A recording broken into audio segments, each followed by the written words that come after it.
શ્રીમદ ભાગવતના મુખ્ય વક્તા છે શુકદેવજી, અને આ ગ્રંથના મુખ્ય શ્રોતા છે પરીક્ષિત.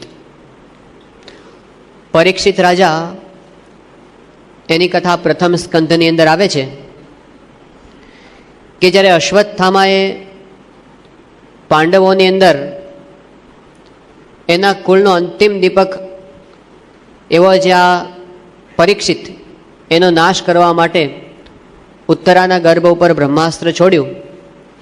શ્રી કૃષ્ણ ભગવાને એની રક્ષા કરી અને પરીક્ષિત રાજા જન્મતા વેદ પોતાના રક્ષકને શોધવા માંડ્યા, એટલે એનું નામ પરીક્ષિત પાડવામાં આવ્યું. ત્યાર પછી પરીક્ષિત રાજા પોતે પૃથ્વી ઉપર દિગ્વિજય પ્રાપ્ત કરી અને ખૂબ જ પ્રતિષ્ઠાને પામ્યા.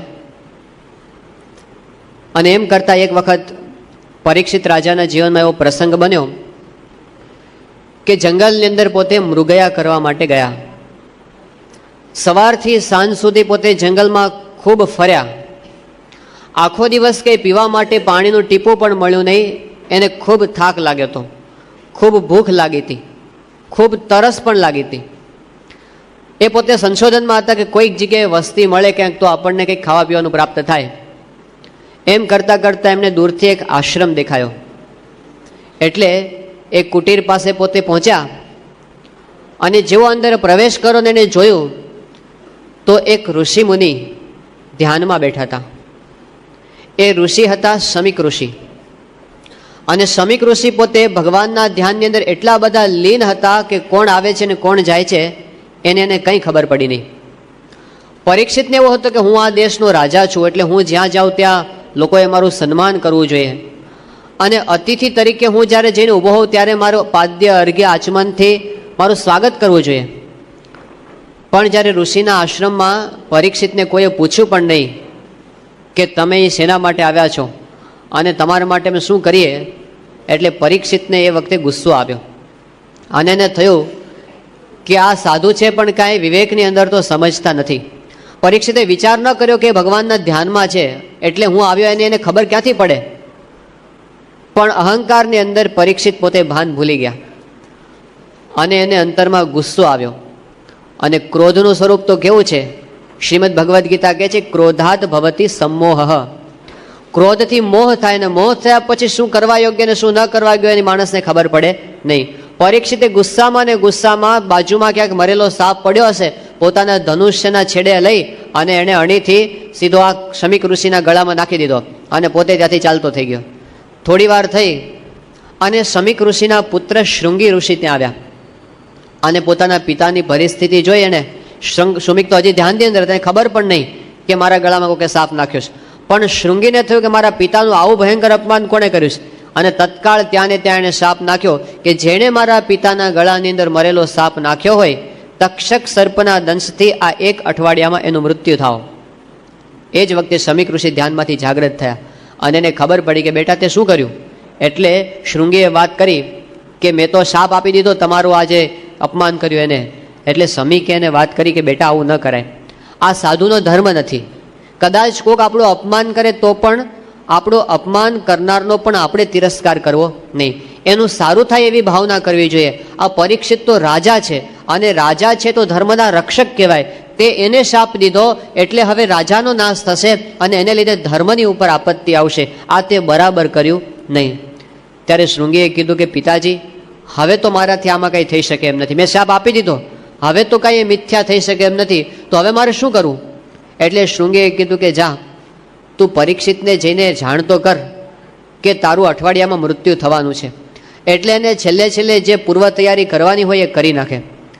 ત્યારે શૃંગી ઋષિએ તરત સમાચાર મોકલ્યા પરીક્ષિતને, અને પરીક્ષિતને જે ખબર પડી કે 1 અઠવાડિયામાં મારું મૃત્યુ થવાનું છે, એટલે એને અંતરમાં વૈરાગ્ય ઉદય થયો. એને વિચાર થયો કે હવે તો મારા જીવનના અંતિમ દિવસો, હવે તો મારા જીવનનું જે છેલ્લું કામ છે મારે વાઇન્ડ અપ કરી દેવું જોઈએ, કારણ કે મારે હવે તો જીવવાનું છે જ નહીં લાંબુ. રાજ્ય વ્યવહાર તો બહુ ચલાવ્યો અને આ વિષય ભોગ તો ઘણા બધા ભોગવ્યા, હવે મારે મુક્તિનું કામ કરવું છે. એટલે તરત જ એને રાજ્યનો ત્યાગ કરી દીધો, પોતાના પુત્રને આપી અને ગંગા નદીના તટ પર પોતે પહોંચ્યા. ત્યાં જઈને એમણે અનશન વ્રત ધારણ કર્યું, અન્ન અને જળનો ત્યાગ કરી દીધો. અને પછી મોટા મોટા ઋષિઓને મળી અને બધાને પૂછવા માંડ્યા કે મારે શું કરવું જોઈએ હવે. એ બધાને પ્રશ્ન પૂછતા હતા કે જેને મૃત્યુ આડી એક ઘડી બાકી હોય, છેલ્લો દિવસ બાકી રહી ગયો હોય, ત્યારે એને શું કરવું જોઈએ. કહે છે કે અતઃ પૃચ્છામિ સંસિદ્ધિમ યોગીનામ પરમમ ગુરુમ પુરુષસ્ય ઇહ યત કાર્યમ મ્રિયમાણસ્ય સર્વથા. જેનું મૃત્યુ નજીક હોય એવા પુરુષે કયું કાર્ય કરવું જોઈએ, તમે મને સમજાવો. પરીક્ષિતને મુમુક્ષુતા ઉદય થઈ. ક્યારે? જ્યારે મૃત્યુ સામે દેખાયું ત્યારે. શ્રીજી મહારાજે વચનામૃતની અંદર એવી વાત કરી છે કે હંમેશા આપણે એવો વિચાર કરવો કે આ ઘડી અને આ ક્ષણમાં મારે મરી જવું છે. આ મૃત્યુનો વિચાર છે આપણા અંતરમાં મુમુક્ષુતાને જાગૃત કરે છે. મહાભારતની અંદર યક્ષ અને યુધિષ્ઠિરનો સંવાદ આવે છે. એમાં યક્ષ એક પ્રશ્ન પૂછે છે યુધિષ્ઠિરને કે કિમ આશ્ચર્યમ, આ જગતમાં મોટામાં મોટું આશ્ચર્ય શું છે? આપણે કહીએ કે તાજમહાલ આશ્ચર્ય અને ચીનની દિવાલ આશ્ચર્ય અને હવે તો દિલ્હીનું અક્ષરધામ આશ્ચર્ય, આ બધા જગતના આશ્ચર્ય છે. પણ એવું હોય આશ્ચર્ય યુધિષ્ઠિરે બતાવ્યું નહીં. એમણે કીધું જગતનું મોટામાં મોટું આશ્ચર્ય તો એ છે કે અહની અહની ભૂતાની ગચ્છન્તિહ યમાલયમ શેષાહ સ્થિરત્વમ ઇચ્છન્તિ કિમ આશ્ચર્યમ અતઃ પરમ. કે આપણી નજર સામે રોજ હજારો ને લાખો માણસો આ પૃથ્વી ઉપરથી વિદાય લે છે. આપણે જોઈએ છીએ કેટલા બધાની અંતિમ સંસ્કાર વિધિમાં આપણે પોતે ગયા હશું, કેટલાકને આપણે પોતાના હાથે અગ્નિ સંસ્કાર કર્યો હશે.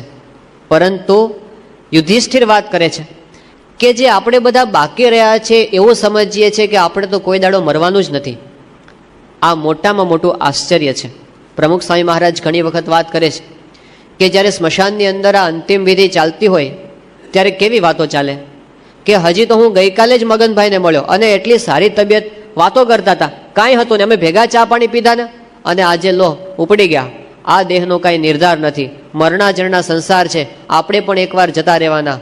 આને શું કહેવાય આવી બધી વાતોને? સ્મશાન વૈરાગ્ય.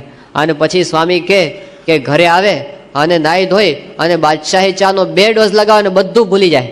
પછી તો એના જ જે મરી ગયો એના જ સગા સંબંધી પાછા હુંસાતુસી કરે કે આ મારી મિલકત ને તારી મિલકત, એ માટે પાછા લડવાનું શરૂ થઈ જાય. માણસ ભૂલી જાય છે કે એ બધું પોતાની સાથે લઈ ગયા નથી, તો એની મિલકતના ભાગ માટે ઝઘડા કરનારા આપણે ક્યાં બધું સાથે લઈ જવાના છે? પણ માણસ એ બધું ભૂલી જાય છે. એક વખત એક ગામને પાદર એક ફકીર હતા અને એ પોતે જ્યારે ત્યાં આગળ આવ્યા એટલે કોઈક માણસે બહારથી આવતો હતો નવો વટે માર્ગુ, અને પેલા ફકીરને એણે પ્રશ્ન પૂછ્યો કે આ ગામની વસ્તી કઈ બાજુ છે? એટલે પેલા ફકીરે કીધું કે જમણી બાજુ સીધા ચાલ્યા જાઓ, ત્યાં ગામની વસ્તી આવશે. એટલે પેલો માણસ ત્યાં ગયો, 5 મિનિટમાં પાછો આવ્યો. આવીને કે સાધુ થઈને ખોટું શું બોલો છો? કે કેમ, મેં તમને મોકલ્યા ત્યાં જ છે ગામની વસ્તી. કે નથી ગામની વસ્તી, આ ગામની વસ્તી તો ડાબી બાજુ છે અને તમે મને જમણી બાજુ મોકલ્યો, ત્યાં તો સ્મશાન છે. એટલે પેલા મહાત્માએ કીધું કે હું સાચું કહું છું કે ખરેખરી વસ્તી તો એ બાજુ જ છે. આ ડાબી બાજુ જે બધા મકાન દેખાય છે અને સોસાયટીઝ દેખાય છે, આ તો એ લોકોનું ટેમ્પરરી રેસિડેન્ટ છે, પરમેનન્ટ તો પેલી બાજુ છે. આ થોડો સમય માટે 10, 15, 20 વર્ષ માટે છે, એ બધા અહીંયા આવવાના છે. આ બધા જેટલા છે ને એક પછી એક બધા અહીં ભેગા થવાના છે. અહીં તો થોડા દેખાય છે, આ બાજુ લાખો ભેગા થયા છે. સાયન્સ એવું કહે છે, વિજ્ઞાન એવું કહે છે કે તમે પૃથ્વી પર કોઈ પણ જગ્યાએ જઈને ઉભા રહો, કોઈ પણ જગ્યાએ તમારા પગ નીચે 10 માણસની લાશો દટાઈને પડીશ. આટલા માણસો આ પૃથ્વી પરથી ગયા છે, પણ આપણને એ યાદ આવતું નથી. આ સંસાર નાશવંત છે, આ લોક છે એ જ નાશવંત છે. આ મૃત્યુ લોક છે, એની અંદર કોઈ અજર અમર નથી. ગુણાતીતાનંદ સ્વામી એમની વાતોમાં લખ્યું છે, સ્વામી કહે છે કે આપણે ખાઈએ છીએ ને રોજ, એમાં હેઠેના દાંત છે એ સાંબેલા છે અને ઉપરના ખાંડણિયા છે. હેઠેના સાંબેલા છે અને ઉપરના ખાંડણિયા છે. સ્વામી કહે કે આપણે આખી જિંદગી ખાતા હોઈએ પણ જો વિચાર ન કરીએ તો ખબર ન પડે કે હેઠેથી ઉપર વાગવામાં આવે છે, સાંભેલા નીચેથી ઉપર જાય છે, એ આપણને ખબર પડતી. સ્વામી કે વિચાર કરીએ તો ખબર પડે, અને જો વિચાર કરીએ તો સમજાય કે 100 વર્ષ પહેલા નાતમાં કોઈ નહોતું અને 100 વર્ષ પછી કોઈ રહેવાનું નથી. આપણે હવે ડિસ્ટન્સમાં જોતા થયા ને, હવે વિજ્ઞાને સાધનો આપી દીધા, એટલે આપણે અહીં બેઠા બેઠા 10,000 માઇલ દૂરની વસ્તુ જોઈ શકીએ છીએ. એવા સાધનો આપણી પાસે છે. હવે આપણે ટાઈમમાં આગળનું જોતા શીખો, જેમ ડિસ્ટન્સમાં જોઈએ છે ને એવી રીતે આજથી 100 વર્ષ પછી આ જ સભાને જુઓ, જ્યાં આપણે બેઠા છીએ ત્યાં. આજથી 100 વર્ષ પછી કદાચ આવી જ રીતે શ્રાવણ મહિનો હશે અને આવી જ રીતે શ્રીમદ ભાગવત ગ્રંથની પારાયણ થતી હશે, અને આવી જ રીતે વક્તા બેઠા હશે, અને આવી જ રીતે શ્રોતા બેઠા હશે, પણ આપણે જેટલા બેઠા ને એમાંથી કોઈ નહીં હોય. હકીકત છે ને. આપણે બધાએ એક વખત આ છોડીને જવા, આપણે 150 વર્ષનો માણસ હજી સુધી કોઈ પૃથ્વી પર જોયો નથી, તો એક વખત આ દેહ છોડીને જવાનો આવો જો વિચાર આવે ને, આ સાંખ્ય વિચાર છે, તો એનાથી આપણી વૃત્તિ પાછી વળે કે આપણે શેના માટે દોડીએ છીએ. જ્યાંથી અચાનક ઉચાળા ભરવા એને ઠેકાણે આપણે ઉદ્યમ કરવામાંથી નવરા પડતા નથી.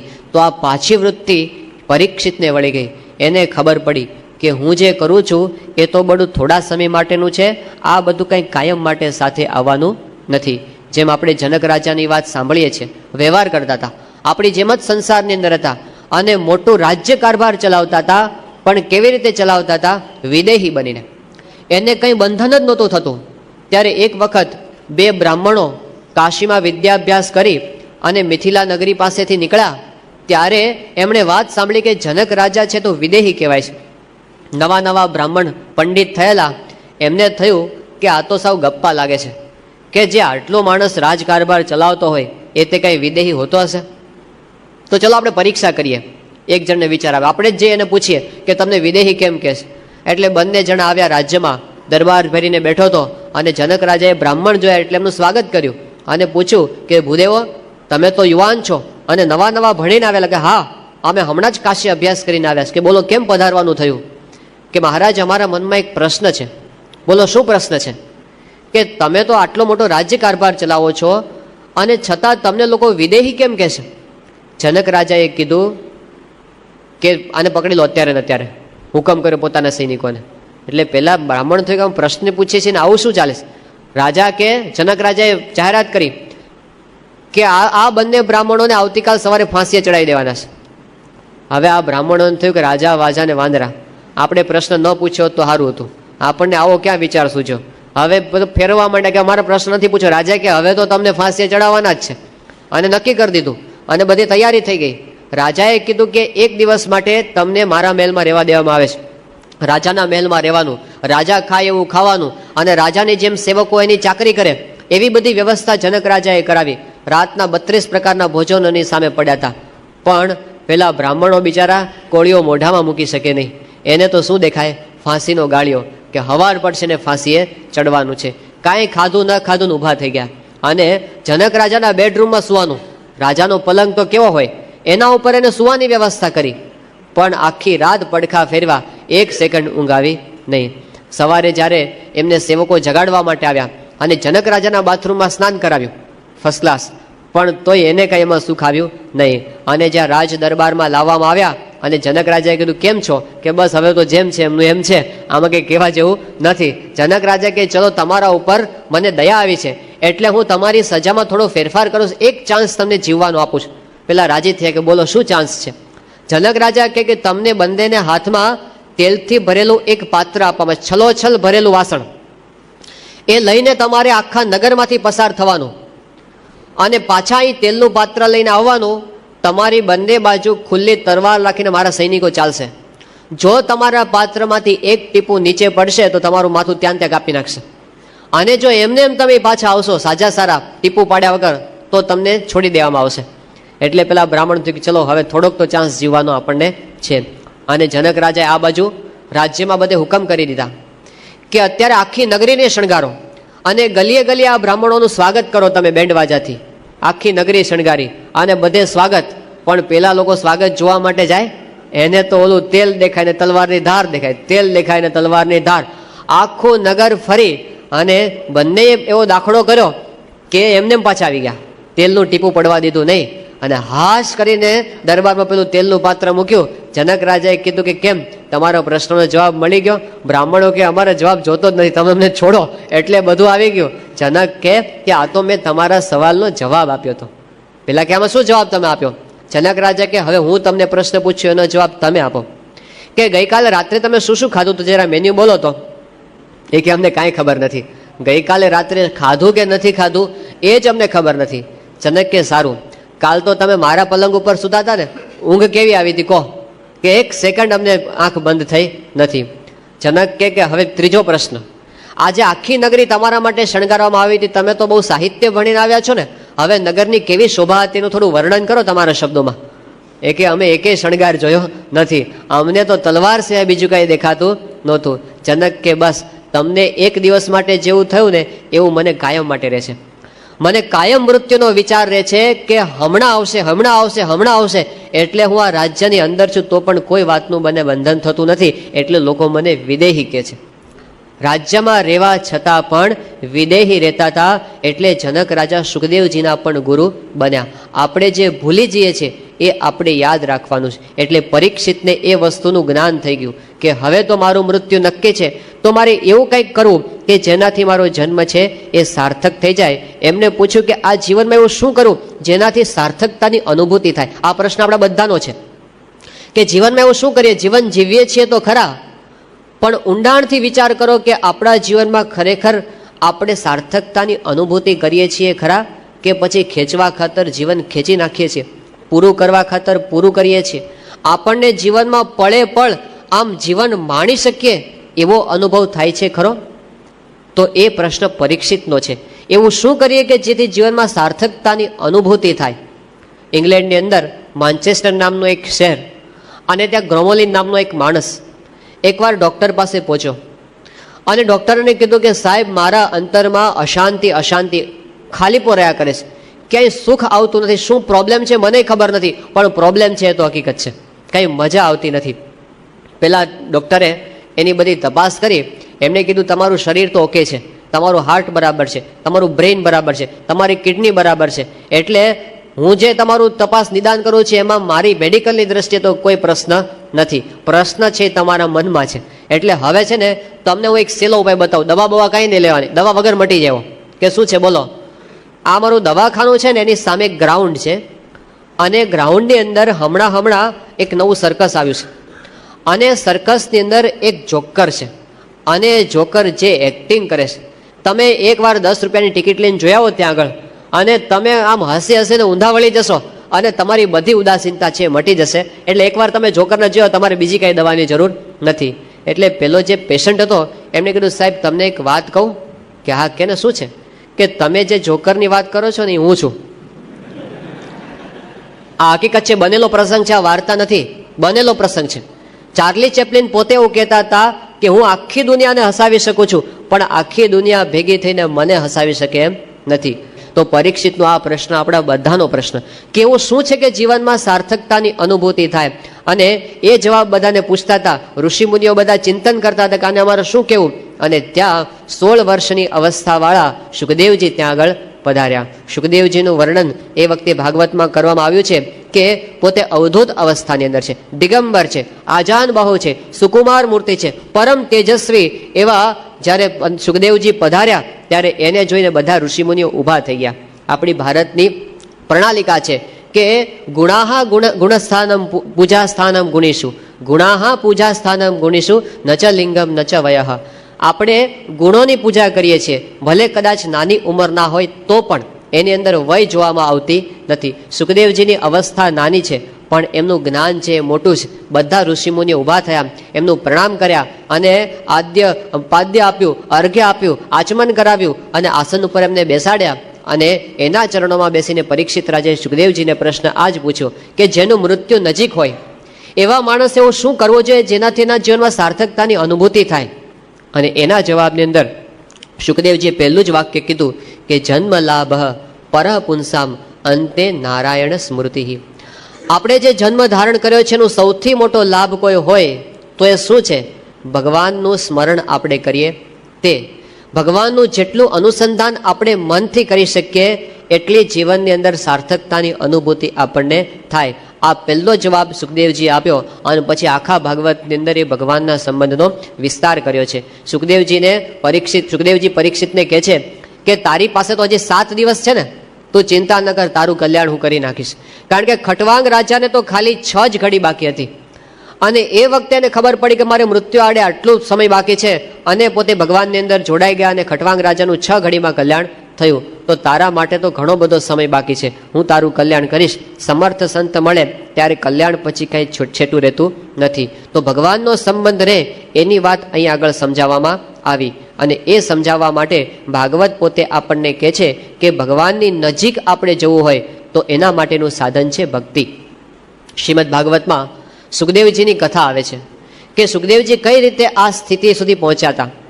તો એક વખત શિવજી પોતે પાર્વતીની સાથે બેઠા હતા અને એ વખતે પાર્વતીએ જોયું કે શિવજીના ગળાની અંદર ખોપરીઓની માળા છે બધી. એટલે પાર્વતીજીએ શિવજીને પ્રશ્ન પૂછ્યો કે તમારા કંઠની અંદર આ બધી ખોપરીઓ છે, આટલી બધી, એ કોની ખોપરીઓ છે? એટલે શિવજીએ કીધું કે દેવી, એ તો બધી તમારી ખોપરીઓ છે. મારી? કે હા, જ્યારે જ્યારે તમારો દેહ પડે છે ત્યારે ત્યારે તમારી સ્મૃતિની અંદર તે ખોપરી હું ગળામાં ધારણ કરું છું.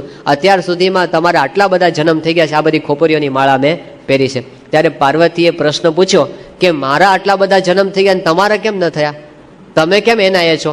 એટલે શિવજીએ જવાબ આપ્યો પાર્વતીજીને કે હું તો આત્મતત્વના જ્ઞાનને પામેલું છું, એટલે મારે જન્મ ને મૃત્યુ રહ્યા નથી. તમે હજી એ જ્ઞાનને પ્રાપ્ત નથી કર્યું, એટલે તમારે જન્મવું પડે છે અને ફરીવાર મરવું પડે છે, એ તમારે બાકી છે. ત્યારે પાર્વતીજીએ કીધું કે એ જ્ઞાન મને ના આપો તમે. ત્યારે શિવજી કીધું કે હું તને આપું જ્ઞાન. અને એમને જ્ઞાન આપવાની શરૂઆત કરી, પણ એ પહેલાં પોતે ડમરું વગાડ્યું અને આજુબાજુ જેટલા કંઈ પશુઓ, પક્ષીઓ, જીવજંતુ હતા એ બધાને દૂર કરી દીધા. કારણ કે પાત્ર વિના કોઈ આ જ્ઞાન સાંભળી જાય તો એને પચી શકે નહીં. એમણે બધા જ પશુ પક્ષીઓને ત્યાંથી ઉડાડી દીધા. પણ એક તાજું જન્મેલું પોપટનું બચ્ચું એ નજીકના ઝાડ ઉપર હતું. એને હજી પાંખો નહોતી ફૂટી એટલે ઉડી શક્યું નહીં. એ ત્યાં ને ત્યાં બેસી રહ્યું. શિવજીને એમ કે બધા ઉડી ગયા છે અને એને પાર્વતીજીને જ્ઞાન કહેવાની શરૂઆત કરી. હવે આ જ્ઞાનની વાતો તો એવી છે કે સાંભળી અને ઝોકા ચડે, સાંભળી અને ઝોકા ચડે. એટલે પાર્વતીજી થોડીક વાર થઈને ઊંઘમાં ચડી ગયા. પછી શિવજીને એમ કે સાંભળે છે, કારણ કે એ બોલે ને હોકારું પેલો પોપટનું બચ્ચું આપે, હા હા કરે. એટલે શિવજીને એમ કે દેવી પોતે સાંભળે છે. એમ કરતા કરતા જે વાત પૂરી કરી અને ત્યાં જોયું કે પેલા તો ઘસઘસાટ ઊંઘતા હતા પાર્વતી, ત્યાં હોકારો કોણ ભણતું હતું? આને જોયું તો પેલું પોપટનું બચ્ચું, એને તો ત્યાં સુધી પાંખો આવી ગઈ હતી. અને શિવજી કેમ મારી નાખો આને જીવતું નથી રહેવા દઉં ને પાછળ પડ્યા. અને પેલું પોપટનું બચ્ચું ઉડ્યું અને ઉડ્યું તે શિવજી પાછળ, અને ઉડતું ઉડતું એ પહોંચ્યું સીધો વ્યાસજીની પત્નીના ગર્ભની અંદર સમાઈ ગયું, એના પેટમાંથી. આ બાજુ હવે તો કાંઈ મારી શકાય એમ હતું નહીં. શિવજી પોતે પાછા આવ્યા અને એ જે ગર્ભ એ સુખદેવજી થયા. સુખદેવજી પોતે જ્ઞાની થઈ ગયા હતા આ જ્ઞાન સાંભળીને, પણ એને પોતાને જન્મ ધારણ કરવો નહોતો. કારણ કે એને ખબર હતી કે સંસારમાં હું પગ મૂકીશ તો જેમ કોલસાની ખાંડમાં પગ મૂકે તો કાળા કપડાં થયા વિના રે, એ મને સંસારનું બંધન થશે, એટલે મારે જન્મ ધારણ જ નથી કરવો. 12 વર્ષ સુધી જન્મ્યા જ નહીં. ત્યારે પછી એમના પિતા વ્યાસજીએ કીધું કે તમે તો જ્ઞાની છો, તમને સંસાર બંધન નહીં કરે, માટે તમે હવે માતાને કષ્ટ આપવાનું છોડો અને તમે જન્મ ધારણ કરો. અને સુખદેવજીએ પોતે જન્મ ધારણ કર્યો, પણ જન્મતા વેદ ભાગ્યા, ઊભા જ ના રહ્યા. પોતાના બાપનું મોઢું જોવાય ન ઊભા રહ્યા અને દોડ્યા. એટલે પુત્રની આસક્તિ, એટલે વ્યાસજી પણ એની પાછળ દોડે કે બેટા ક્યાં જાય છે, ક્યાં જાય છે, પુત્ર પુત્ર પુત્ર ઊભો રહે, એમ કરતા કરતા પાછળ દોડ્યા. સુખદેવજી ઊભા રહ્યા નહીં. શ્રીમદ ભાગવતની અંદર સુખદેવજીની સ્તુતિનો આ શ્લોક આવે છે કે યમ પ્રવ્રજંતમનુપેતમુપેત કૃત્યમ દ્વૈપાયનો વિરહ કાતર આજુહાવ પુત્રેતિ તન્મયતયા તરવો બિનેદુ તમ સર્વભૂત હૃદયમ મુનિમાનતોસ્મી. આગળ આગળ દોડે છે સુખદેવજી અને પાછળ વ્યાસજી પોતે દોડે છે. તો વ્યાસજી પુત્ર પુત્ર કરે છે, સુખદેવજી જવાબ આપે છે, પણ કઈ રીતે? સીધે સીધો જવાબ આપતા નથી, પણ વૃક્ષમાં પ્રવેશ કરીને જવાબ આપે છે. તરવો અભિનેદુહુ, વૃક્ષોની અંદર રહીને જવાબ આપે છે કે બોલો પિતા શું છે? એટલે વ્યાસજી કહે છે કે બેટા ઊભો રહે અને તું મારી વાત તો સાંભળ. આમણે કીધું ઊભો રહીશ તો બંધન થશે, મારે તમારી સાથે વાત કરવી નથી. ત્યારે વ્યાસજી કહે છે કે તું જાય તો ભલે જાય, પણ જનકને ગુરુ કરજે. એ વખતે એમણે એ વાત કરી. અને પછી પોતે દોડતા હતા એ વખતે એમને જોયું કે કેટલીક અપ્સરાઓ ત્યાં સ્નાન કરતી હતી પેલી તળાવની અંદર, સરોવરમાં. તો સુખદેવજી ગયા તો એ અપ્સરાઓએ વસ્ત્ર પોતે ન ધારણ કરે તો સ્નાન કરતી રહી. પણ જેવા વ્યાસજી એટલે ફટાફટ બધાએ વસ્ત્ર પહેરી લીધા. ત્યારે વ્યાસજી અપ્સરાઓને પૂછ્યું કે હમણાં સુખદેવજી ગયા તો તમે વસ્ત્ર ધારણ ન કર્યા અને મને જોઈને કેમ કર્યા? ત્યારે અપ્સરાઓએ કીધું કે તમને હજી સ્ત્રી અને પુરુષનો ભેદ છે.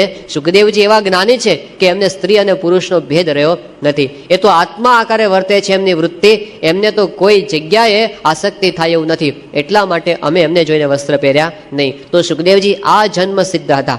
અખંડ પોતે નિર્ગુણ બ્રહ્મના ધ્યાનની અંદર અલમસ્ત રહેતા હતા. જગતનું કોઈ પ્રકારનું બંધન એને નહોતું. અને એકવાર પોતે આવી રીતે જંગલમાં ધ્યાન કરતા હતા અને ત્યાં આગળથી કેટલાક બ્રાહ્મણ બટુઓ પસાર થયા. એ બ્રાહ્મણ બટુઓ વ્યાસજી પાસે શ્રીમદ ભાગવત ભણીને આવ્યા હતા. અને ભાગવતના દશમ સ્કંદની અંદર શ્રી કૃષ્ણ ભગવાનની જે બધી લીલાઓ છે એનું એ ગાન કરતા હતા. અને એમણે ત્યાં બ્રાહ્મણ બટુએ સુંદર અવાજની અંદર, સારા રાગની અંદર કૃષ્ણ ભગવાન એમની લીલાનો, એમના સ્વરૂપનો શ્લોક ગાયો કે ભગવાન છે પોતાના મિત્રો સાથે વૃંદાવનની અંદર પ્રવેશ કરે છે. એ વખતે એમનું કેવું સ્વરૂપ છે? તો એમણે પીળા રંગના વસ્ત્ર ધારણ કરેલા છે, કંઠમાં વૈજયંતી માળા ધારણ કરેલી છે અને હાથની અંદર વાંસળી છે અને મધુર સ્વરથી પોતે વાંસળી વગાડી રહ્યા છે. આ સ્વરૂપનું વર્ણન કરતા એમણે શ્લોક ગાયો કે બર્હા પીડમ નટવર વપુઃ કર્ણયો કર્ણિકારમ બિભ્રદ્વાસઃ કનક કપિશમ વૈજયંતીમ ચ માલામ રંધ્રાન વેણોરધર સુધયા પૂરયન ગોપવૃંદેર વૃંદારણ્યમ સ્વપદરમણમ પ્રાવિશદ ગીત કીર્તિ. આ શ્લોક સાંભળીને સુખદેવજીની આંખો ઉઘડી ગઈ. એમને થયું કે આટલું સુંદર ભગવાનના સ્વરૂપનો મનોરમ વર્ણન આ કોણ કરે છે? અને જ્યાં એમણે આંખો ખોલી અને ત્યાં બીજો ભગવાનના ગુણનો શ્લોક કે અહો બકેયમ સ્તન કાલકૂટમ જિઘાંસયાપાયદપ્ય સાધ્વી લેભે ગતિમ ધાતૃચિતામ તતોન્યમ કમ વા દયાલુમ શરણમ વ્રજેમ. આ શ્લોકની અંદર એવી વાત કરી કે પૂતના હતી એ મારવા માટે આવી હતી ભગવાનની, છતાં પણ ભગવાન કેવા દયાળુ છે કે પોતાની હત્યારીનું પણ એમણે માતા જેવું કલ્યાણ કર્યું, યશોદા મા જેવું. તો આવા ભગવાન એમને છોડીને બીજા કોને આશરે જવું? આ બે શ્લોક સાંભળ્યા અને સુખદેવજીથી રહેવાયું નહીં. એમણે પેલા બ્રાહ્મણ બાળકોને બોલાવ્યા અને કીધું કે તમે આ શેનું ગાન કરો છો? એટલે એમણે કીધું કે અમે શ્રી કૃષ્ણ ભગવાનની લીલાનું ગાન કરીએ છીએ. ત્યારે પૂછ્યું કે આ શ્લોકો તમે કયા શાસ્ત્રના બોલો છો? ત્યારે કીધું કે અમે શ્રીમદ ભાગવતના શ્લોકો બોલીએ છીએ. ત્યારે સુખદેવજીએ કીધું કે એ ગ્રંથ કોણે બનાવ્યો છે? ત્યારે કીધું કે તમારા પિતાજીએ જ બનાવ્યો છે. સુખદેવજી કહે કે મેં તો હજી સુધી એની વાત કંઈ સાંભળી નથી. ત્યારે કીધું તમે થોડીક વાર ઊભા તો રહ્યા નથી, જન્મીને તરત ભાગ્યા છો, એટલે પછી તમને ક્યાંથી એ ગ્રંથ શીખવા મળે? માટે તમારે પણ એ ગ્રંથ શીખવા જેવો છે. અને સુખદેવજીને થયું કે આ રસ્તો આપણે બાકી રહી ગયો. આપણે ભલે અખંડ આત્માના ધ્યાનમાં અલમસ્ત રહેતા હોઈએ, પણ ભગવાનની લીલાનું જે ગાન છે એમાં જેવું સુખ છે, એમાં જેવો રસ છે, એમાં જેવો આનંદ છે, એવો તો આત્મસ્થિતિની અંદર પણ આનંદ નથી. અને એટલે એમણે પોતે પરીક્ષિતને કીધું, પરીક્ષિત કે પરિનિષ્ઠિતોપી નૈર્ગુણ્ય ઉત્તમ શ્લોક લીલયા ગૃહિત ચેતા રાજર્ષે આખ્યાનમ યદધિતવાન. હે પરીક્ષિત, હું આ ભગવાનનું આખ્યાન શેના માટે ભણ્યો? હું તો પરિનિષ્ઠિત હતો, બ્રહ્મ સ્થિતિમાં હું અલમસ્ત હતો, પણ છતાંય ગૃહિત ચેતા, મારું ચિત્ત આકર્ષિત થયું શેની અંદર? તો ભગવાનની લીલાના ગાનની અંદર. અને પછી પોતે ભક્તિની અંદર ભળ્યા. તો ભક્તિમાં આવો રસ છે. શ્રીમદ ભાગવત આખો એ ગ્રંથ ભક્તિનો ગ્રંથ છે. અને હવે પછીના દિવસોમાં આપણે એ ભક્તિના રસને માણવાના છીએ. ગઈકાલે બધી ધર્મની વાતો થઈ, એમાં બધી વર્તવાની વાતો, આકરી વાતો આવી થોડી. હવે બધી ભક્તિના રસની વાતો છે. એમાં ભગવાનની લીલાનું વર્ણન છે, એમાં આનંદ છે. અને એ આનંદ એ શુષ્ક બ્રહ્મ જ્ઞાન કરતાં પણ વિશેષ છે, એવું શ્રીજી મહારાજે પોતે વચનામૃતની અંદર પણ સમજાવ્યું. મહારાજ કહે છે કે ધર્મ હોય, જ્ઞાન હોય, વૈરાગ્ય હોય, આ બધું હોય, પણ જો ભગવાનની ભક્તિ ન હોય તો કેવું? જેમ ભોજનમાં બધા રસ હોય પણ મીઠું ન હોય તો કેવું લાગે? તો લવણ વિનાના જેવા ભોજન છે, એવી ભક્તિ વિનાના ધર્મ જ્ઞાન અને વૈરાગ્ય છે. આ ભક્તિનો મહિમા છે, આ ચરિત્રનો આનંદ છે. ભગવાન સ્વામિનારાયણના વખતની અંદર એકવાર એવો પ્રસંગ બન્યો કે શ્રીજી મહારાજના મોટા સંત મુક્તાનંદ સ્વામી એ બહુ ઊંચી આધ્યાત્મિક સ્થિતિવાળા સંત હતા. એમને શ્રીજી મહારાજની સામે જ્યારે બેઠા હતા અને મહારાજની કથા વાર્તા સાંભળતા હતા, ત્યારે એમણે એકવાર પ્રશ્ન પૂછ્યો કે મહારાજ, શાંતિ થાય એવો ઉપાય તમે બતાવો. એટલે શ્રીજી મહારાજે મુક્તાનંદ સ્વામીને કીધું કે મુક્તાનંદ સ્વામી, અમે જ્યારે નાના હતા અને છપૈયાની અંદર અમે રહેતા હતા, ત્યાં અમે થાપા તળાવડીએ સ્નાન કરવા માટે જતા. અમારા મિત્રો સાથે અમે ત્યાં સરયુ નદીમાં સ્નાન કરતા અને ત્યાં હનુમાનગઢી મંદિરે દર્શન કરવા જતા અને આખો દિવસ અમે ભક્તિમાં વિતાવતા, અમે અભ્યાસ કરતા. આ બધી વાતો એમણે શરૂ કરી. ત્યારે મુક્તાનંદ સ્વામીને લાગ્યું કે મહારાજ મારો પ્રશ્ન સમજ્યા નથી. મેં એવું કીધું કે શાંતિ થાય એનો ઉપાય બતાવો, અને મહારાજ તો પોતાના બાળપણની વાતો કરવા માંડ્યા એટલે મુક્તાનંદ સ્વામીએ ફરી વાર કીધું કે મહારાજ શાંતિ થાય એવો ઉપાય બતાવો. એટલે મહારાજ કે મુક્તાનંદ સ્વામી પછી તો અમે વનમાં ગયા અને ત્યાં અમે પુલહાશ્રમમાં જઈને તપશ્ચર્યા કરી, 9 લાખ યોગીઓનો ઉદ્ધાર કર્યો, જગન્નાથપુરીમાં 6 માસ સુધી રહ્યા અને પછી તો અમે આખા ભારતની યાત્રા કરી, અનેક તીર્થોને પાવન કર્યા અને ગુજરાતમાં પધાર્યા. એટલે મુક્તાનંદ સ્વામી થયું કે મહારાજ મારો પ્રશ્ન સમજતા નથી, કે મહારાજ શાંતિ થાય એવો ઉપાય બતાવો. એટલે મહારાજ કે મુક્તાનંદ સ્વામી પછી તમે લોજમાં આવ્યા અને તમે મળ્યા અને તમારી સાથે અમે સેવા કરી અને અમે બધી ભક્તિ કરીને રામાનંદ સ્વામી મળ્યા. મુક્તાનંદ સ્વામી કે મહારાજ શાંતિ થાય ઉપાય બતાવો. મહારાજ કે મુક્તાનંદ સ્વામી પછી તો અમે ગાદી પર બેઠા અને યજ્ઞો કર્યા અને 500 પરમહંસો બનાવ્યા અને આવી રીતે ઉત્સવો કર્યા. મુક્તાનંદ સ્વામી થયું મહારાજ મારો પ્રશ્ન કેમ સમજતા નથી, કે મહારાજ શાંતિ. મહારાજ કે મુક્તાનંદ સ્વામી તમને શાંતિ થશે, તમે જાઓ ગામડે વિચરણ કરવા માટે. એટલે મુક્તાનંદ સ્વામી તો વિચરણ કરવા માટે તૈયાર થયા. ત્યારે નિત્યાનંદ સ્વામી એને મળ્યા કે આ શું પોટલા શેના બાંધ્યા, કે બસ મહારાજે કીધું ગામડે જાઓ શાંતિ થશે. મહારાજ નિત્યાનંદ સ્વામી કે મુક્તાનંદ સ્વામી તમે મહારાજનો અભિપ્રાય સમજ્યા નથી. મહારાજ એમ કહેતા હતા કે આ બધા અમારા ચરિત્રો છે એ તમે સાંભળો, એનું ગાન કરો, એનું ચિંતન કરો, એમાં જ શાંતિ છે, એના જેવો બીજો શાંતિનો કોઈ મોટો ઉપાય નથી. અને એ વખતે મુક્તાનંદ સ્વામીને વાત સમજાણી. નિત્યાનંદ સ્વામીએ કીધું મહારાજ મુક્તાનંદ સ્વામી વાત સમજી ગયા. મહારાજ કે તો અમારે ક્યાં મોકલવા છે, બેસાડો ને એમને, અમારે તો અમને અહીં જ રાખવા છે. અને પછી પોતે રહ્યા. પણ ચરિત્રોની અંદર શાંતિ છે એવી બીજા કોઈનામાં નથી. એકવાર શ્રીજી મહારાજે પોતાની સામે બધા સંતો બેઠા હતા, એમાં મુક્તાનંદ સ્વામી હતા અને પછી બીજા હતા આનંદ સ્વામી, ત્રીજા હતા સ્વરૂપાનંદ સ્વામી. એટલે શ્રીજી મહારાજે આનંદ સ્વામીને પૂછ્યું કે આનંદ સ્વામી અમે તમને કંઈક ક્રિયા સોંપીએ કે આ કામ તમે કરી નાખો તો તમે કેવી રીતે એ ક્રિયા કરો. એટલે આનંદ સ્વામી કે મહારાજ હાથ જોડીને કે તમે જેમ કહો એમ હું કરું, તમે જેમ કહો એમ હું કરી નાખું. એટલે મહારાજ કે બરાબર છે. મુક્તાનંદ સ્વામી તમે કેવી રીતે કરો. એટલે મુક્તાનંદ સ્વામી કે મહારાજ તમે કોઈ પ્રવૃત્તિ મને સોંપો તો મારા અંતરમાં ભગવાનની સામે અખંડ મારી વૃત્તિ હોય, મારે પ્રવૃત્તિ કરવા માટે વૃત્તિ અંતરમાંથી એક વેત જેટલી બહાર કાઢવી પડે, પછી ક્રિયા થાય. અને જેવી પ્રવૃત્તિ પૂરી થાય એટલે એક હાથ જેટલી વૃત્તિ હું અંતરમાં પાછી ઉતારું ત્યારે મને શાંતિ થાય. મહારાજ રાજી થયા કે તમારી અંતરદ્રષ્ટિ બહુ છે. પછી મહારાજે સ્વરૂપાનંદ સ્વામીને પૂછ્યું કે તમે કેવી રીતે કરો, અમે કંઈક પ્રવૃત્તિ સોંપીએ તો. ત્યારે સ્વરૂપાનંદ સ્વામી કે મહારાજ હું કંઈક ક્રિયા કરવા જાઉં ને તો એ પદાર્થ દેખાય જ નહીં, તમારી મૂર્તિ જ દેખાય. મહારાજ કે એ તો કાંઈ સમજવામાં આવતું નથી કે પદાર્થ દેખાય નહીં ને મૂર્તિ જ દેખાય એવું કેમ બને. એટલે સ્વરૂપાનંદ સ્વામી કે મહારાજ કોઈ તીર હોય અને તીરની આગળ લીંબુ ખોસેલું હોય અને પછી કોઈ નિશાન લે ચારે બાજુ તો શું દેખાય, બીજું કાંઈ દેખાય નહીં, એને લીંબુ જ દેખાય. એ મારી વૃત્તિ તમારી મૂર્તિમાં રહેલી છે. એટલે હું જ્યાં પણ જોઉં તમારી મૂર્તિ સિવાય મને બીજું કાંઈ દેખાતું નથી. મહારાજ રાજી થયા અને મહારાજે કીધું કે આનંદ સ્વામીએ મુક્તાનંદ સ્વામીનો સમાગમ કરો અને મુક્તાનંદ સ્વામીએ સ્વરૂપાનંદ સ્વામીનો સમાગમ કરો. આવી સ્થિતિવાળા સ્વરૂપાનંદ સ્વામી એમને અશાંતિ થઈ, જેને અખંડ મૂર્તિ દેખાતી હતી એમને અશાંતિ થઈ. ત્યારે મહારાજને કીધું મહારાજ મને શાંતિ થાય ઉપાય. ત્યારે મહારાજે કીધું કે હવે પ્રગટના ચરિત્ર, કારણ કે મહારાજ એમને કીધું કે જાઓ પર્વતભાઈની કથા વાર્તા સાંભળવા જાઓ. એટલે એ તો ગયા અગતરાય. પર્વતભાઈ તો ગૃહસ્થ ભક્ત હતા એટલે પર્વતભાઈ પાસે ગયા અને પર્વતભાઈએ તો આમ સંત આવ્યા એટલે એમના માટે સ્વાગત કરીને કથા પાઠ પર બેસાડે કે સ્વામી કથા કરો. એટલે સ્વરૂપાનંદ સ્વામી તો કથા કરી, અઠવાડિયું રહીને પાછા આવ્યા ગરડા. અને મહારાજે પૂછ્યું કે કેમ અગતરાય જઈ આવ્યા, કે હા મહારાજ જઈ આવ્યા. કે શું કર્યું, કે પર્વતભાઈને કથા વાર્તા કરી. મહારાજ કે કથા કરવા નહોતા મોકલ્યા, સાંભળવા મોકલ્યા હતા, જાઓ પાછા પર્વતભાઈની કથા સાંભળવા મોકલ્યા. અને પર્વતભાઈએ મુક્તાનંદ સ્વામી એને કથા કરી કે સ્વામી તમે દાદા ખાચરના દરબારના નળિયાનું ધ્યાન કરો, એમાંથી શાંતિ થશે. એ શું, દાદા ખાચરના દરબારના નળિયે નળિયે મહારાજની લીલાઓ લખાયેલી છે અને એટલે તમે એ સ્મરણ કરશો તો તમને પરમ શાંતિનો અનુભવ થશે. તો મોટી મોટી સ્થિતિવાળા સંતો પણ શું કરે છે, પ્રગટ ભગવાનના ચરિત્રોની અંદર પોતાની વૃત્તિને જોડે છે. તો આપણે પણ બધાએ શું કરવાનું છે, એમના ચરિત્રને સંભાળવા.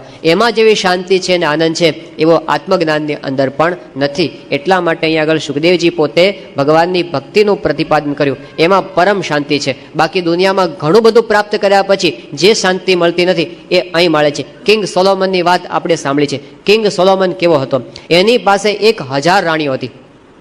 એક રાણીને માટે અલગ અલગ બંગલા હતા, અલગ અલગ. એ વખતે અત્યારની મર્સિડીઝ કહેવાય એવી ગાડીઓ હતી એની પાસે. શું હતું, 4 સારામાં સારા અરેબિયન ઘોડા દોડેલા રથ હતા કિંગ સોલોમન પાસે. આજથી 2000 વર્ષ પહેલાની વાત. અને એ કિંગ સોલોમન માટે એવું કહેવાય છે કે he was the richest and he was the wisest man of his time. એના વખતમાં સૌથી વધુ બુદ્ધિશાળી અને સૌથી વધુ પૈસાદાર માણસ હતો. કોઈ વાતની ખામી નથી. પણ કિંગ સોલોમને પોતે શું વાત કરી કે આખી જિંદગીમાં મેં શું કર્યું છે?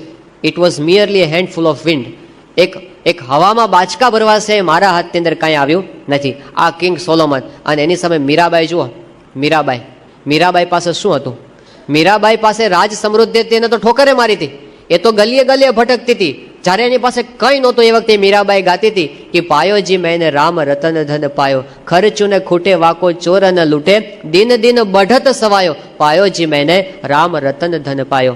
એક બાજુ નેપોલિયનને જુઓ કે જેની પાસે કેટલી સંપત્તિ, કેટલી સત્તા. Impossible word is not in my dictionary એવો કિનારો નેપોલિયન. એ કહેતો કે I can have the whole world under my feet. આખી દુનિયાને હું મારા પગ નીચે લાવી દઉં. I can buy any comfort in this world. કોઈ પણ ફેસિલિટીઝને ખરીદી શકું એટલી મારી પાસે સંપત્તિ છે. પણ પછી છેલ્લે શું કહે છે કે but I have not seen 6 happy days in my life. સુખના 6 દાડા એણે જોયા નથી. આ સંપત્તિને કરવાની શું? એ નેપોલિયન. અને એની સામે બ્રહ્માનંદ સ્વામી જુઓ. પહેલાને સુખના 6 દાડા દેખાડા નથી. બ્રહ્માનંદ સ્વામી તો પોતે ખાવા નહોતું મળતું, લોકો મારતા હતા. એ વખતે ગાય છે કે રાજ મારે દિન દિન દિવાળી, રાજ મારે દિન દિન દિવાળી, વાલા મળતા તમને વનમાળી, રાજ મારે દિન દિન દિવાળી. એક બાજુ પેલો ઔરંગઝેબ 40 વર્ષ સુધી આખા ભારતનું એક ચક્રી શાસન કર્યું ઔરંગઝેબે. પણ એની ડાયરીમાં છેલ્લે દિવસે એણે લખ્યું કે સારી જિંદગાની ફિઝુલ ગઈ, આખી જિંદગી નકામી ગઈ. આટલું કર્યા પછી પણ અશાંતિ મટી નહીં. અને એની સામે શ્રીજી મહારાજના સંત યોગાનંદ સ્વામી એના ભજનની અંદર લખે છે કે શી કહું એ સુખની વાત, કહી નથી જાતી, એ સુખ સંભાળતા આજ ફાટે મારી છાતી. એટલું બધું સુખ આવે છે કે મારી છાતીમાં સમાઈ શકતું નથી. એ સુખ ભગવાનનું સુખ છે. તો આ જગતના જેટલા કંઈ સુખ છે ને એ બધા અંતે અશાંતિ આપે છે. અને આપણા પરમહંસો નરસિંહ મહેતા, મીરાબાઈ, તુકારામ, સુરદાસ એ બધાએ જે સુખનો અનુભવ કર્યો એ ભગવાનના સુખનો અનુભવ કર્યો. એટલે એ માર્ગ સાચો છે. યોગીજી મહારાજ મુંબઈમાં ગયા હતા અને ત્યાં આગળ મનુ સુબેદાર એ વખતના સોલિસિટર અને કરોડપતિ માણસ, એમને પોતાને બંગલે યોગીજી મહારાજની પધરામણી કરાવી અને કીધું બાપા મારે ત્યાં ભોજન કરવા માટે પધારો. અને યોગીજી મહારાજ ગયા અને એમને ત્યાં ભોજન બધું જાત જાતના બધા તૈયાર કરેલા. અને એમને જોયું કે યોગીજી મહારાજ એક પાત્રમાં બધું ભેગું કરીને ખાય છે. ત્યારે એમણે કીધું કે સ્વામી અમારી પાસે તો બંગલા છે, ગાડીઓ છે, સ્ટેટસ છે, માન સન્માન છે, સારી સારી ખાવા પીવાની વસ્તુ છે, છતાં પણ દિવસમાં 18 વખત અમારું મોઢું દિવેલ પીધા જેવું થઈ જાય છે. અને તમારી પાસે કંઈ નથી, આ જાડા કપડાં, સંસારનો ત્યાગ કરી દીધો, કુટુંબ નથી, પરિવાર નથી, કશું નથી, અને છતાં તમે અલમસ્ત આનંદમાં છો. આ કયો આનંદ છે? યોગી બાપા કે એ શેનો આનંદ? ભગવાનનો આનંદ. બાપા કે અમે સવારે 4 વાગે ઉઠતા, ટાઢે પાણીએ નાતા, વાસીદું કરતા, વાડો કરવા માટે જતા, વાસણ ઉટકી નાખતા, 200 જણના રોટલા ઘડી નાખતા અને બહુ સુખ આવતું. એટલે હર્ષદભાઈ આ બધું સાંભળે. એમણે કીધું યોગી બાપાને કે સ્વામી તમારી એકેય વાતમાં અમને સુખ આવે એવું લાગતું નથી. કારણ કે સવારે 4 વાગે ઉઠવું, ટાઢે પાણીએ નાવું, આ વાડા કરવા. અમને કોઈ એમ કે અમે તો આમ ચોપાટી ઉપર જાતા અને આમ બધું ખાતા, આઈસ્ક્રીમ ખાતા, અને એમાં સુખ આવે તો મનાય, એમાં બધા આમાં ક્યાં સુખ આવ્યું છે? યોગી બાપા કે ગુરુ આ તો ભગવાનની મૂર્તિનો આનંદ છે. એ આનંદ કંઈક જુદો છે. અક્ષરધામનું ઉદઘાટન ગાંધીનગર થયું 1992ની સાલમાં. એની અંદર આપણે શો જોઈએ, સચ્ચિદાનંદ શો જોઈએ છે. એ જે મલ્ટીમીડિયા શો છે એના ડાયરેક્ટર પ્રોફેસર ફ્રિચ ચેક દેશના વતની છે. તો એમણે પોતાના અનુભવની વાત કરેલી. એ જ્યારે શો પૂરો થયો ત્યારે એમણે કીધું કે મેં ઘણા બધા શો દુનિયાની અંદર આવા બધા કરેલા છે અને દુનિયાના ઘણા બધા પ્રેસિડેન્ટ્સ અને પ્રાઇમ મિનિસ્ટર્સને હું મળેલો છું. મારો અનુભવ બહુ વિશાળ છે. મોટા મોટા માણસોના જીવન વિશે મેં આવા શો બનાવેલા છે. પછી એમણે વાત કરી કે મારો અનુભવ એવો છે કે કોઈ પણ વ્યક્તિના જીવન વિશે જ્યારે ફોટોગ્રાફિક રિપ્રેઝન્ટેશન કરવાનું હોય ત્યારે જેટલા ફોટોગ્રાફ્સ મેં લીધા હોય એમાંથી 60 to 70% ફોટોગ્રાફ્સ હું કેન્સલ કરી નાખું, કાઢી નાખું.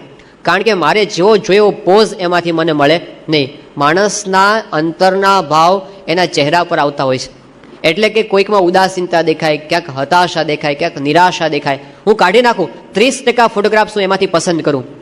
પણ અહીં અક્ષરધામની અંદર મેં સચ્ચિદાનંદ શો કર્યા, મને જુદો અનુભવ થયો.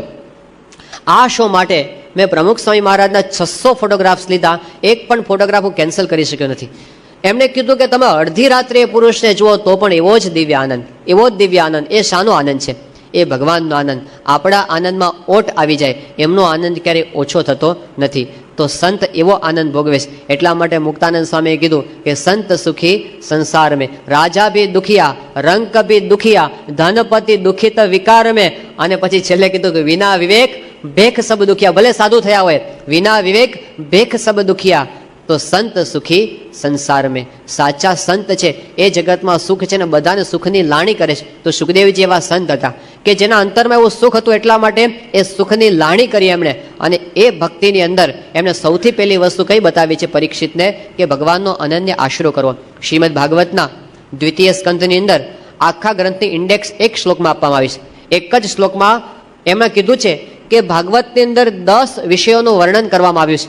એ 10 વિષયો કયા છે કે અત્ર સર્ગો વિસર્ગશ્ચ સ્થાનમ પોષણમ ઉતયઃ, અત્ર સર્ગો વિસર્ગશ્ચ સ્થાનમ પોષણમ ઉતયઃ, મન્વંતરમ ઈશાનુ કથા નિરોધો મુક્તિ આશ્રય. 10 વિષયો બતાવ્યા અને પછી કીધું કે આ 10 વિષયમાં છેલ્લો વિષય કયો છે? આશ્રય. ભગવાનનો આશ્રય કરવો એ છેલ્લો વિષય છે. એમ કરીને પછી કહે છે કે દશમસ્ય વિશુદ્ધ્યર્થમ નવાનામ ઇહ લક્ષણમ. આ 10મું જે લક્ષણ છે એની વિશુદ્ધિ માટે આગળ 9નું વર્ણન કરવામાં આવ્યું છે. પણ ધ્યેય શું છે? ભગવાનનો આશરો કરવો. તે અનન્ય ભાવે ભગવાનની શરણાગતિ સ્વીકારવી આ શ્રીમદ ભાગવતનો પ્રતિપાદ્ય વિષય છે.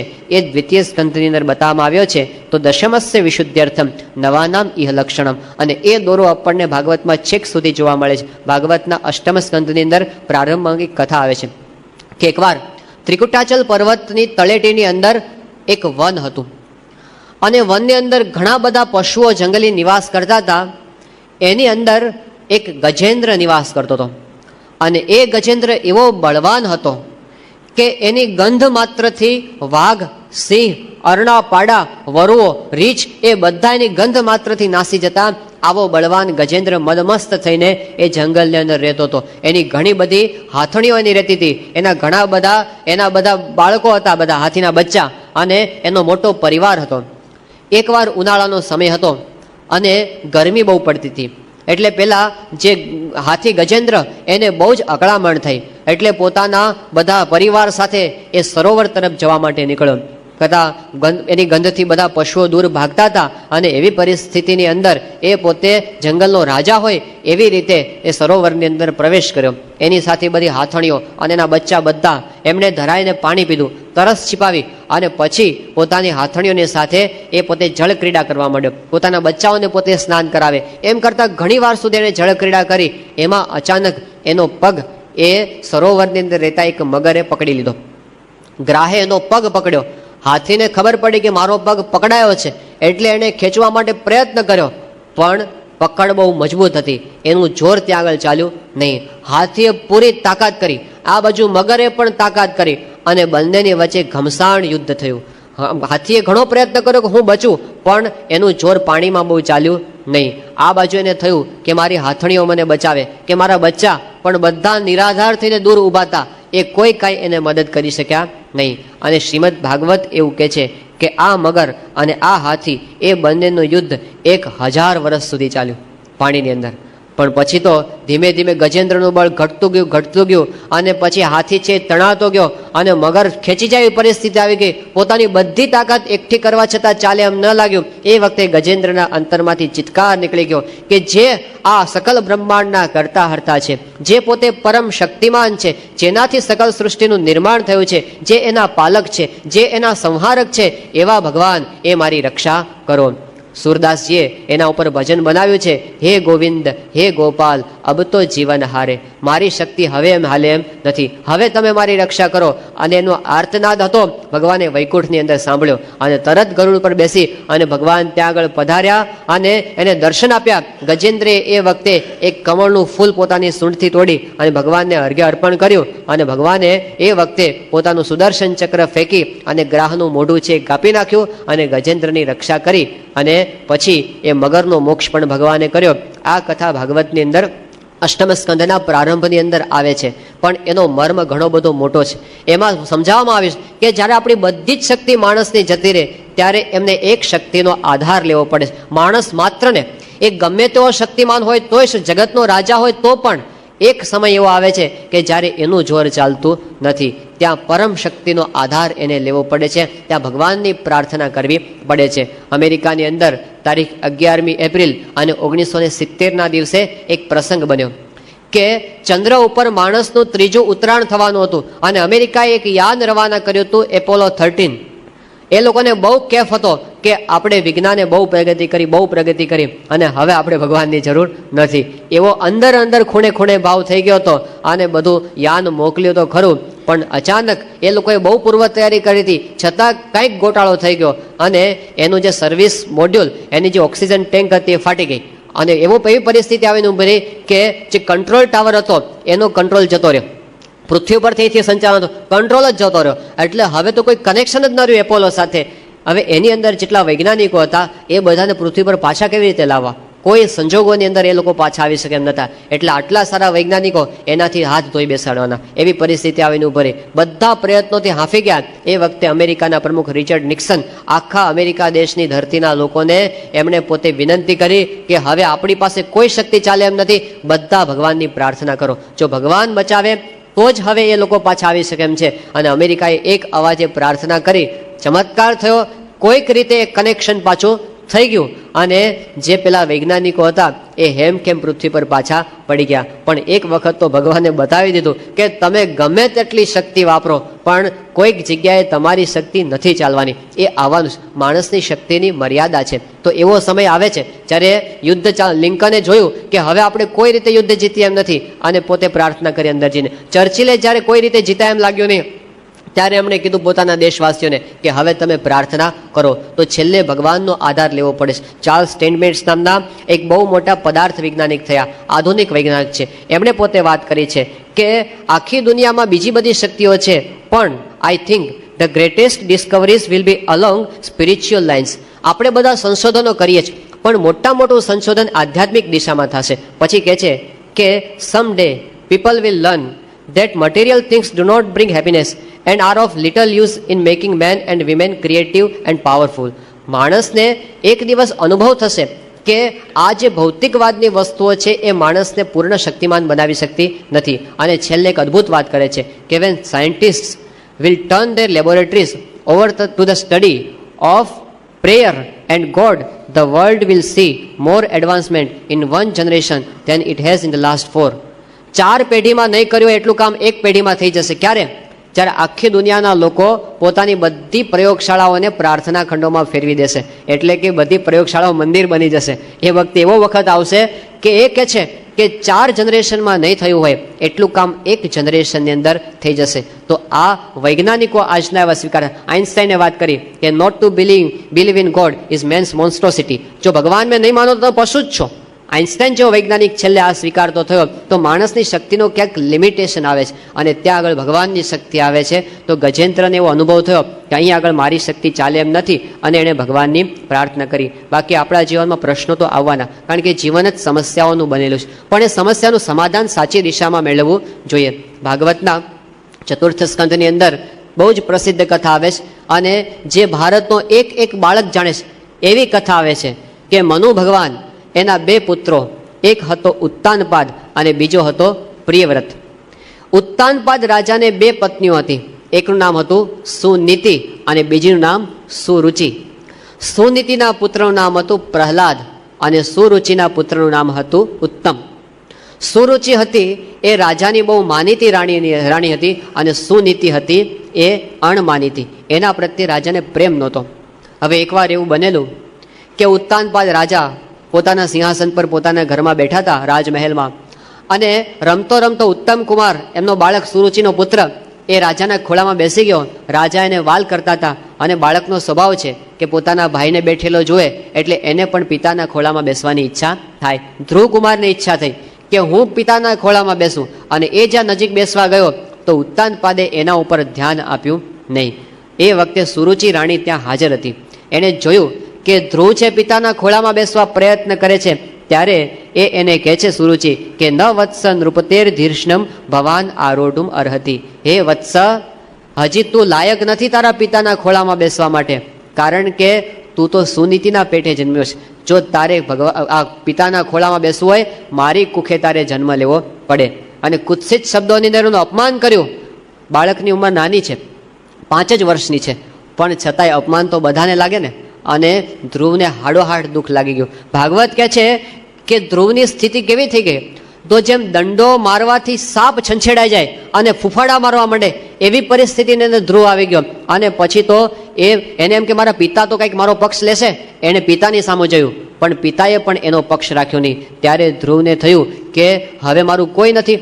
એ માતા પાસે દોડતો દોડતો પહોંચી ગયો અને એના હોઠ ધ્રુજતા હતા. એ પોતે હાંફતો હતો, એ ડુસકા ભરતો હતો.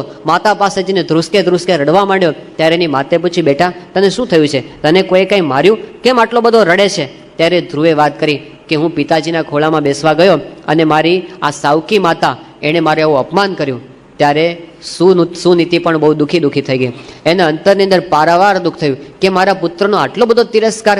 પછી એમણે ધ્રુવને વાત કરી કે બેટા તને દુઃખ થાય એ તો સ્વાભાવિક છે, પણ મારી વાત સાંભળ. તારી સાવકી માએ વાત કરી એ કાંઈ ખોટી વાત નથી, કારણ કે તારા પિતા છે એ મને રાણી તો નથી માનતા, પણ મને દાસી તરીકે પણ જોવા માટે એ તૈયાર નથી. અને તારો વાંક શું કે તે મારી કુખે જન્મ લીધો એ તારો ગુનો, એટલે હવે તારે આ સહન કરવાનું છે. માટે બેટા તું કાંઈ મનમાં લાવીશ નહીં. અને પછી એક અદ્ભુત શિખામણ એ પોતાના પુત્રને આપે છે કે બેટા મા અમંગલમ તાત પરેશુ મનસ્થાહા. હે બેટા કોઈનું ખરાબ આપણે ઈચ્છવું નહીં.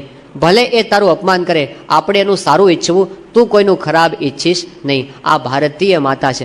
ભારતની માતા પુત્રને આવું શીખવાડે કે બેટા આપણું કોઈક ખરાબ કરે ને એનું પણ સારું કરવાનો વિચાર કરજે, એનું ખરાબ કરાય એવો વિચાર તું કરતો નહીં. બાકી અત્યારે જો શાકભાજી લેવા દીકરો ગયો હોય અને જો 2 રીંગણા એમને વધારે લઈ આવે છે, શાબાશ આવે બેટા સારું કામ કર્યું તે, આજે તને ધન્યવાદ છે.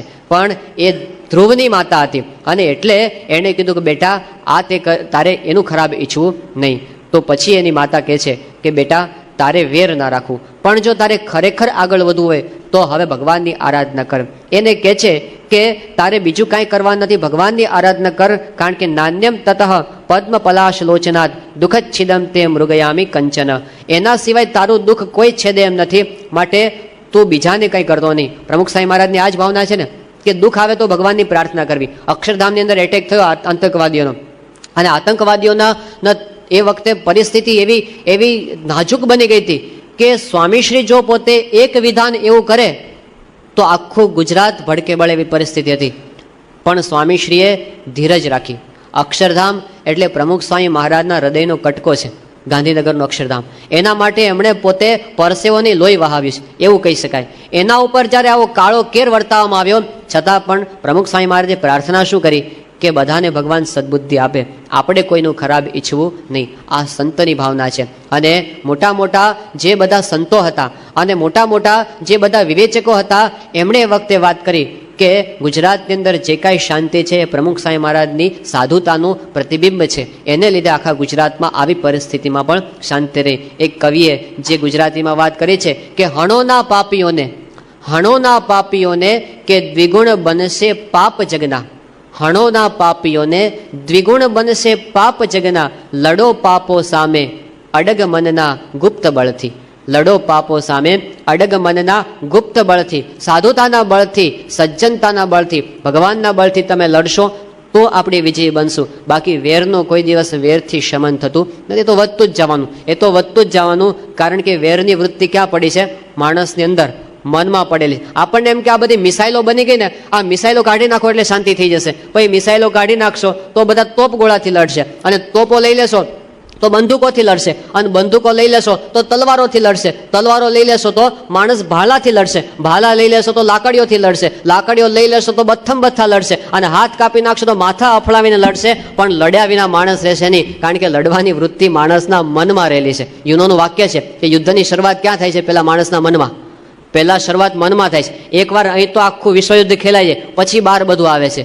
તો સુધારો જે કરવાનો છે એ મનમાં કરવાનો છે, અને મનમાં સુધારો બહારના વેરથી શમતો નથી. એના માટે પ્રાર્થનાની જરૂર કે ભગવાન બધાને સદબુદ્ધિ આપે. તો ધ્રુવ કુમારને એની માતા કહે છે કે બેટા તું ભગવાનની આરાધની અંદર લાગી જા. મીરાબાઈએ જેમ કીધું કે તેરી મિટ જાય સબ શંકા ચિંતકા, નામ હરિકા જપલે. તારે ભગવાનનું નામ ભજ તો તને શાંતિ થશે, સાચો ઉપાય છે. અને ધ્રુવજી પોતે જંગલની અંદર નીકળી ગયા. નિષ્કુળાનંદ સ્વામીએ ધ્રુવની માતાને ધન્યવાદ આપ્યા છે. એમણે જે ગણતરીની માતાઓને ધન્યવાદ આપ્યા એમ ધ્રુવની માતા છે કે ધન્ય ધન્ય માતા ધ્રુવ તણી, પુત્રને પ્રેર્યો વૈરાગ્યજી. એમણે પોતાના પુત્રને વૈરાગ્ય પ્રેર્યો, એની માતાને ધન્યવાદ છે.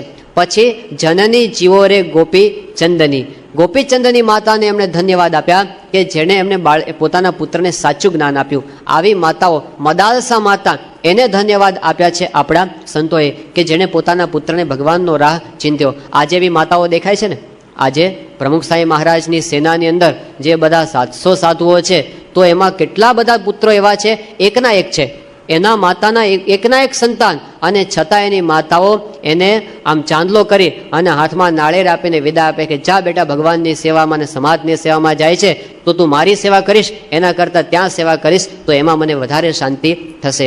એવી રીતે વિદાય આપે છે. ઘણા બધા સંતો એવા છે કે જેને જન્મથી એને સાધુ થવા માટે પ્રેરણા એની માતાઓએ આપી છે. બ્રહ્મતીર્થ સ્વામી છે આપણા સારંગપુરમાં, એની માતાએ એમને કાગળ લખીને કીધું કે બેટા હવે તું મારો મટી જજે અને પ્રમુખ સ્વામીનો બનીને રહેજે. તો સામેથી પોતાની માતાઓ, આજે લોકો કહે છે કળિયુગ છે, ક્યાં કળિયુગ છે? જ્યાં સંત છે ત્યાં તો સતયુગ જ છે. સંતના સાનિધ્યમાં આજે પણ સતયુગ છે કે જ્યાં ધ્રુવની માતા જેવી માતો આપણને આજે પણ જોવા મળે છે. એને જંગલમાં મોકલ્યો, ધ્રુવ ગૃહ ત્યાગ કરીને નીકળ્યો અને ત્યાં આગળ નારદજી સામે મળ્યા. નારદજી એવું પાત્ર છે કે જે દરેક જગ્યાએ હાજર હોય અને હોય. એટલે નારદજી ધ્રુવજીને મળ્યા કે આ નાનો બાળક અને આમ ધુઆ પુઆ થતો અત્યારે કઈ બાજુ ઉપડ્યો? સંસારનો ત્યાગ કરીને. એટલે ધ્રુવ નારદ બધી વાત સાંભળી. ધ્રુવે કીધું કે મારે તો જંગલમાં તપશ્ચર્યા કરવા જવું છે.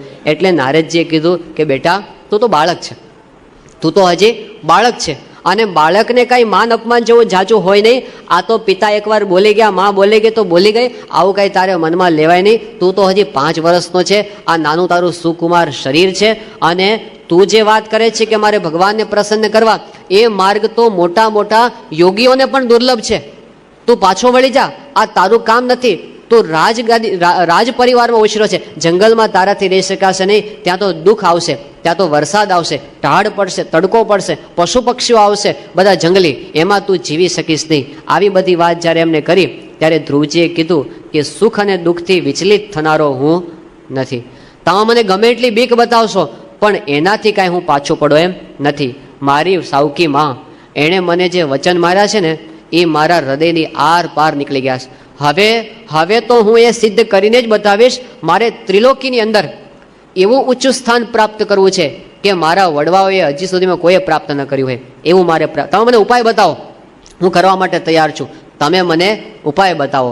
એટલે નારદજીએ જોયું કે આની દ્રઢતા બહુ છે, અને જો હોય હિંમત રે નરને ઉર માહી ભારી, દ્રઢતા જોઈને રે એની મદદ કરે મોરારી. ભગવાન મદદ ક્યારે? એની દ્રઢતા જોઈને કરે. એટલે નારદજીએ કીધું કે બેટા તું હવે તારી દ્રઢતા છે તો કાલિંદી નદીના તટ પર મધુવનની અંદર તું જજે.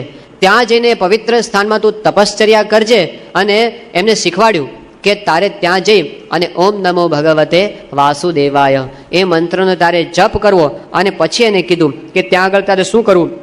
તો દિવસમાં 3 વાર તારે સ્નાન કરવું, અને પછી તારે પ્રાણાયામ કરવા અને ભગવાનનું ધ્યાન કરવું. પછી એને કહે છે કે તારે ભગવાનની પ્રતિમાનું પૂજન કરવું. કેવી રીતે કરવું? તો જંગલની અંદર બીજા તો કાંઈ તને સાધનો ન મળે, પણ જળ મળે, પુષ્પ મળે, કંદમૂળ મળે, ફળ મળે, આ બધાથી તારે ભગવાનની પ્રતિમાનું પૂજન કરવું. ભગવાનની પ્રતિમા શિલાની તને પ્રાપ્ત થાય તો એ પ્રતિમાનું પૂજન કરવું. અને જો એ ન મળે તો પૃથ્વી, જળ, તેજ, વાયુ અને આકાશ, આ પંચભૂત છે, ભગવાનનું સ્વરૂપ છે, ભગવાનનું શરીર છે, એટલે એનું તારે પૂજન કરવું. એમ કરીને નારદજીએ મૂર્તિ પૂજાનો ઉપદેશ આપ્યો. આપણા પુરાણોની અંદર આ ભાગવતની અંદર મૂર્તિ પૂજાનો સ્પષ્ટ ઉલ્લેખ આ ધ્રુવજીના આખ્યાનની અંદર આપણને જોવા મળે છે. આ આપણી ભારતીય સંસ્કૃતિ છે. હજારો વર્ષોથી આપણી ભગવાન પ્રતિમામાં બિરાજમાન છે અને આપણી સેવાને અંગીકાર કરે છે એવી આપણી શ્રદ્ધા છે. ભારતના 35,70,000 મંદિરો, એની અંદર દરરોજ આ ભગવાનની પ્રતિમામાં આપણે ભગવાનને નિહાળીએ છીએ. લાખો ભક્તોની એની અંદર શ્રદ્ધા છે. આ મૂર્તિ પૂજાની અંદર એ કોઈ ભારતની શ્રદ્ધાને ડગાવી શકે એમ નથી. 1995ના ઓગસ્ટ મહિનાની અંદર, ઓક્ટોબર મહિનાની અંદર ભારતની અંદર અને વિદેશમાં બધે એક પ્રસંગ બહુ પ્રસિદ્ધ થયો હતો. અને આખી દુનિયાના લગભગ બધા જ છાપાઓ, લગભગ બધા જ મેગેઝિનો, બધા જ ટેલિવિઝન સમાચાર અને બધા જ મીડિયાની અંદર એક સમાચાર બધે બહુ ચમક્યા હતા. શું કે ગણપતિ બાપા દૂધ પીએ છે. બધે બહુ ચક્યું હતું. અને બધાએ આમ એનું આમ મૂળ શોધવા પ્રયત્ન કર્યો કે આવું છે ને આવું છે ને ફલાણું નિયમ છે. કોઈ નિયમ ત્યાં કામ લાગ્યો નહીં. શ્રદ્ધા અને ભગવાન ખરેખર બતાવ્યું. હવે પછી સ્વામીશ્રી વખતે આફ્રિકાની અંદર હતા, અને એક યુવાને સ્વામીને ફોન કર્યો કે સ્વામી આ બધા વાત કરે છે તો મારે શું સમજવું? આ ગણપતિજી દૂધ પીવે છે. સ્વામી કે ભગવાન તો પ્રતિમામાં રહી અને કાયમ સેવા અંગીકાર કરે છે. આ તો કોક વખત આપણી શ્રદ્ધા ઓછી થઈ હોય તો પાછી પ્રસ્થાપિત કરવા માટે આવા પ્રસંગો ભગવાન ઊભા કરે અને આપણી શ્રદ્ધા પછી પુનર્જીવિત થઈ જાય કે આપણી ભગવાન મૂર્તિમાં રહી અને આપણી સેવાને અંગીકાર કરે છે. એ આપણી પરંપરા છે. મીરાબાઈ ભગવાનની પ્રતિમામાં કેટલી શ્રદ્ધા અને કેટલો એની અંદર એમને સ્નેહ. મેરે તો ગિરધરે ગોપાલ દુસરાનો કઈ, એ પ્રતિમામાં એને સાક્ષાત ભગવાન દેખાતા હતા. અને અંતકાળે દ્વારિકાધીશની મૂર્તિમાં મીરાબાઈ આખે ને આખા સમાઈ ગયા. આ ઇતિહાસ છે. નામદેવ સંત થઈ ગયા મહારાષ્ટ્રના, અને એ સંત સાથે વિઠોબાની મૂર્તિ વાતો કરતી, એની સાથે રમતી. આ ઇતિહાસ છે. આપણા ગોપાળાનંદ સ્વામી નાના હતા જ્યારે, અને ટોડલા ગામ ઉત્તર ગુજરાતનું, તો બાજુની અંદર જે પેલું શ્રીનાથજીનું મંદિર, અરે ત્યાંનું શામળાજીનું મંદિર, અને ત્યાંથી ભગવાનની પ્રતિમા એ છેક ટોડલા સુધી એની સાથે રમવા જાય. એક વખત એવો પ્રસંગ બની ગયો કે પેલા પૂજારીએ દરવાજા વહેલા ઉગાડ્યા એટલે ભગવાનને દોડવું પડ્યું. દોડતા દોડતા પગનું ઝાંઝર છે એના ઘરમાં પડી ગયું અને પૂજારીએ દરવાજા ખોલ્યા અને ઝાંઝર મળ્યું નહીં. એટલે શામળાજી મંદિરના ટ્રસ્ટીઓને એમણે વાત કરી કે આ ઝાંઝર મળતું નથી. એટલે બધાને પૂજારીની ઉપર શંકા ગઈ કે પૂજારીએ ચોરી લીધું છે અને પોતે કોકના ઉપર આરોપ નાખવા માગે છે. એટલે બધા એના ઉપર બધા દંડ કરવા માટે તૈયાર થયા. ત્યારે શામળાજીની મૂર્તિએ પોતે ત્યાં બધાને વાત કરી આકાશવાણી દ્વારા કે મારો ભક્ત એ બાજુમાં ટોડલા ગામમાં રહે છે, ખુશાલ ભગત, અને એમને ત્યાં મારું ઝાંઝર પડ્યું છે, લાવ લઈ આવો. અને પછી એમને ત્યાં ગયા તો ફળિયાની અંદર ઝાંઝર પ્રાપ્ત થયું. તો આ તો મૂર્તિમાન ઇતિહાસ, શામળાજી મંદિરના ઇતિહાસના ચોપડામાં લખાયેલો આ પ્રસંગ આજની તારીખે આપણને મળે છે. તો ગમે તેટલા વૈજ્ઞાનિકો વાતો કરે અને ગમે તેટલા લોકો તર્કબદ્ધ કે મૂર્તિ ભગવાન ત્યાં ભગવાન હોય, આપણને આવા મૂર્તિમાન ભગવાને દર્શન કરાવેલા છે, આપણી સેવાને અંગીકાર કરી છે. શ્રીજી મહારાજ ત્યાં ગરડામાં બિરાજમાન હતા. જીવુબા પરમ ભક્ત, તે જીવુબા પોતે લાલજીની મૂર્તિની કાયમ સેવા કરે. નાના એક વખત કોઈએ જીવુબાના પિતા શ્રી એભલ ખાચરને ચડાવ્યા અને એને કીધું જીવુબાના પિતાને કે અરે એભલ ખાચરને કે તમારા ઘરમાં જુવાન દીકરીઓ અને આખો દિવસ ભજન કર્યા કરે તો તમારા જે દરબારને શોભતું નથી, અને આ તો બધા વેવલા વેડા કહેવાય, અને આ બધા ખોટા ભક્તિના નાટારંગ હવે બંધ કરાવો.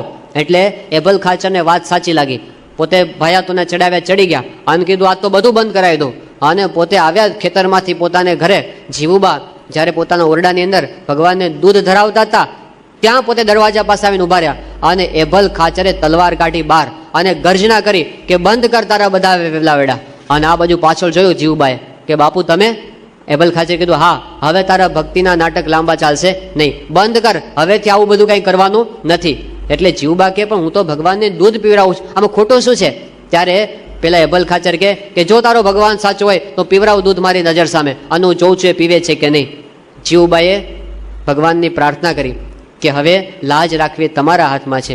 અને એ વખતે ભગવાને એમના હાથમાંથી વાટકો લીધો, આખે આખો દૂધનો વાટકો પી ગયા. જીવા એભલ ખાચરની આંખો ફાટી ગઈ અને વાટકો પી અને ફેંક્યો એભલ ખાચરની ઉપર. એભલ ખાચરના હાથમાંથી તલવાર પડી ગઈ અને જીવુબાના પગમાં પડી ગઈ કે બેટા તારી ભક્તિ છે એ સાચી છે. આજે પણ ગરડાની અંદર એ મૂર્તિના દર્શન થાય છે. સુખસિયાની અંદર એ લાલજીની મૂર્તિ આજે પણ આપણને દર્શન આપે છે. તો જ્યાં સાચી ભક્તિ છે ત્યાં ભગવાન મૂર્તિમાં રહીને આપણને આપણી સેવા અંગીકાર કરે છે. ત્યાં ભારતીયોની શ્રદ્ધા છે. રામેશ્વરની અંદર ભગવાન રામે શિવલિંગની પૂજા કરી છે. હવે રામ ભગવાન ખોટા? મૂર્તિ પૂજા ખોટી છે? એ તો આપણી શ્રદ્ધા હજારો વર્ષોની પરંપરાથી આવે છે. ગમે તેવો આધુનિક માણસ આવે અને ગમે એવી તર્કની વાતો કરે, અહીં તો તર્કનું નહીં ભક્તિનું કામ છે. અમારે તો એવા મૂર્તિમાં નજરો નજર જોયેલા પ્રસંગો છે જેની અંદર ભગવાન આજની તારીખે સારંગપુરની અંદર પ્રસંગો બનેલા છે. સાકરીની અંદર દર વર્ષે ભગવાન સ્વામિનારાયણ મંદિરમાં ભગવાનનો થાળ અંગીકાર કરે છે. અને તમે આમ જુઓ તો રીતસર થાળમાંથી ઓછી થયેલી વાનગીઓ આજે પણ દેખાય છે. તો એવા પ્રસંગો આજની તારીખે પણ બને છે. પણ ભગવાન મૂર્તિમાં રહીને સેવા અંગીકાર કરે છે. ધ્રુવજીને કીધું નારદજીએ કે તું આ મૂર્તિ પૂજા કરજે અને ભગવાનની ફળ કંદમૂળ એના બધાથી સેવા કરજે. અને એ વાત સાંભળી અને ધ્રુવ પોતે જંગલમાં ગયા અને મધુવનમાં જઈ અને એમણે ત્યાં આગળ ઉતારો સ્થાન લીધું એક, અને કઠણ તપશ્ચર્યા શરૂ કરી. ધ્રુવની તપશ્ચર્યા ધ્રુજાવી દેવી છે. સાંભળીએ ને આપણને ધ્રુજારી છૂટી જાય છે, કારણ કે શ્રાવણ માસના એકટાણા આપણને ખબર પડે છે. પણ ધ્રુવજીની કેવી તપશ્ચર્યા છે સાંભળજો. તો પ્રથમ માસે એણે એવી તપશ્ચર્યા કરી કે 3 દિવસે ખાલી પીપરની ટેટી અને બોર ખાવાના. 5 વર્ષની અવસ્થા છે. 3 દિવસે એક જ વાર પીપરની ટેટી ખાવાની અને બોર ખાવાના. આવું એણે 1 મહિનો ચલાવ્યો. પણ બીજો મહિનો થયો એટલે એણે તપશ્ચર્યા વધારે આકરી કરી. 6 દિવસે 6 દિવસની અંદર એક જ વખત ખાલી સૂકું ઘાસ અને પાંદડા ખાવાના. પીપરની ટેટી પણ છોડી દીધી. 6 દિવસે સૂકું ઘાસ. ત્રીજો મહિનો થયો, તપશ્ચર્યા આકરી કરી. 9 દિવસે ખાલી જળ જ પીવાનું, બીજું કંઈ નહીં. ચોથો મહિનો થયો, 12 દિવસે ખાલી વાયુ જ પીવાનો, બીજું કંઈ નહીં. વધારે આકરી તપશ્ચર્યા કરી. અને જ્યાં 5મો મહિનો થયો અને એને શ્વાસને પણ જીતી લીધો. એક પગે ઊભા રહીને તપશ્ચર્યા કરી. અને જ્યાં 6ઠ્ઠો મહિનો થયો એટલે તો એણે ઇન્દ્રિયોની વૃત્તિ પણ ખેંચી લીધી, હૃદય આકાશમાં સ્થિર કરી દીધી અને પરમાત્માના સ્વરૂપની અંદર પોતાની બધી જ વૃત્તિ એકાગ્ર કરી દીધી. અને જ્યારે આવી આકરી તપશ્ચર્યા શરૂ કરી અને કહે છે કે ત્રિલોકીની અંદર બધે જ એ તપશ્ચર્યાનો પ્રભાવ પ્રવર્તી ગયો એટલો બધો કે ધ્રુવજી પોતે એક પગે ઊભા હતા, એકના પગના અંગૂઠાના ભારથી આખી પૃથ્વી નમી ગઈ એના તપના પ્રભાવથી. અને લોકપાલો હતા એના શ્વાસ રૂંધાવા માંડ્યા, પ્રાણ રૂંધાવા માંડ્યા. ત્યારે એ બધા લોકપાલોએ ભગવાન પાસે જઈને પ્રાર્થના કરી કે પ્રભુ હવે આ ધ્રુવની તપશ્ચર્યા તમે અટકાવો. ત્યારે ભગવાન પોતે ત્યાં આગળ પહોંચ્યા. ધ્રુવજી તો પોતે ભગવાનના ધ્યાનમાં આંખો બંધ કરીને ભગવાન ત્યાં પહોંચ્યા. ધ્રુવ આંખ ખોલતા નથી. ત્યારે ભગવાને શું કર્યું કે એના અંતરમાં જે મૂર્તિ દેખાતી હતી અદૃશ્ય કરી દીધી. એટલે અંતરમાં દેખાતી મૂર્તિ બંધ થઈ ગઈ. એટલે ધ્રુવ એકદમ વ્યાકુળ બની ગયા, કેમ દેખાતી નથી, કેમ દેખાતી નથી. અને વ્યાકુળતામાં એની આંખો ખુલી ગઈ. અને જ્યાં આંખો ખુલી તો સામે જે સ્વરૂપના પોતે હૃદયમાં ધ્યાન કરતો હતો એ જ મહામનોહર સ્વરૂપ એને ત્યાં આગળ દેખાયું. અને કેવું એ સ્વરૂપ હતું તો ભાગવત પોતે કહે છે કે ગરુડ ઉપર ભગવાન બિરાજમાન હતા. મેઘ જેવો એ ભગવાનનો શ્યામ વર્ણ હતો. પીળું પિતાંબર ધારણ કર્યું હતું અને કેડ ઉપર કંદોરો ધારણ કર્યો હતો. અંગ પ્રત્યેકની અંદર કિરીટ, કુંડળ, કેયુર એ બધા ધારણ કર્યા હતા. કંઠની અંદર કૌસ્તુભ મણિ ધારણ કરેલો અને વનમાળા ધારણ કરેલી હતી. આવા સુંદર દર્શન કરતા કરતા પોતે ધ્રુવજીએ સ્વરૂપમાં લીન થઈ ગયા. ભગવાન પોતે મંદ મંદ મધુર સ્મિત કરતા હતા અને અનુરાગવાળી દ્રષ્ટિથી એના સામે જોતા હતા. ત્યારે ધ્રુવ પોતે હાથ જોડીને ગદગદ થઈ ગયા. શાંતિ શાંતિ એના અંતરમાં થઈ ગઈ. એનો કંઠ રૂંધાઈ ગયો.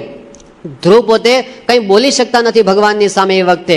અને એમને પ્રાર્થના કરવાની ઈચ્છા થાય છે. પણ ધ્રુવ તો કેટલા નાના હતા, 5 વર્ષનો બાળક, એ કંઈ ભણેલા નહોતા. એટલે પ્રાર્થનાના શબ્દો સૂચતા નથી. આમ ભાવના બહુ જાગે છે કે હું કંઈક પ્રાર્થના કરું પણ શબ્દો અંદરથી નીકળતા નથી. ત્યારે ભગવાન પોતે પોતાના હાથમાં જે શંખ હતો એ ધ્રુવના ગાલ ઉપર અડાડે છે અને ધ્રુવને અંતરથી જ્ઞાન થઈ જાય છે. બધું વેદોનું સ્તુતિઓ અંતરથી સ્ફુરવા માંડે છે. અને એ વખતે ધ્રુવ પોતે ગાય છે કે યોંતઃ પ્રવિશ્ય મમ વાચમિમાં પ્રસુપ્તામ સંજીવયત્યખિલ શક્તિધર સ્વધામ્ના અન્યાંશ હસ્તચરણ શ્રવણત્વગાદીન પ્રાણાન્નમો ભગવતે પુરુષાય તુભ્યમ.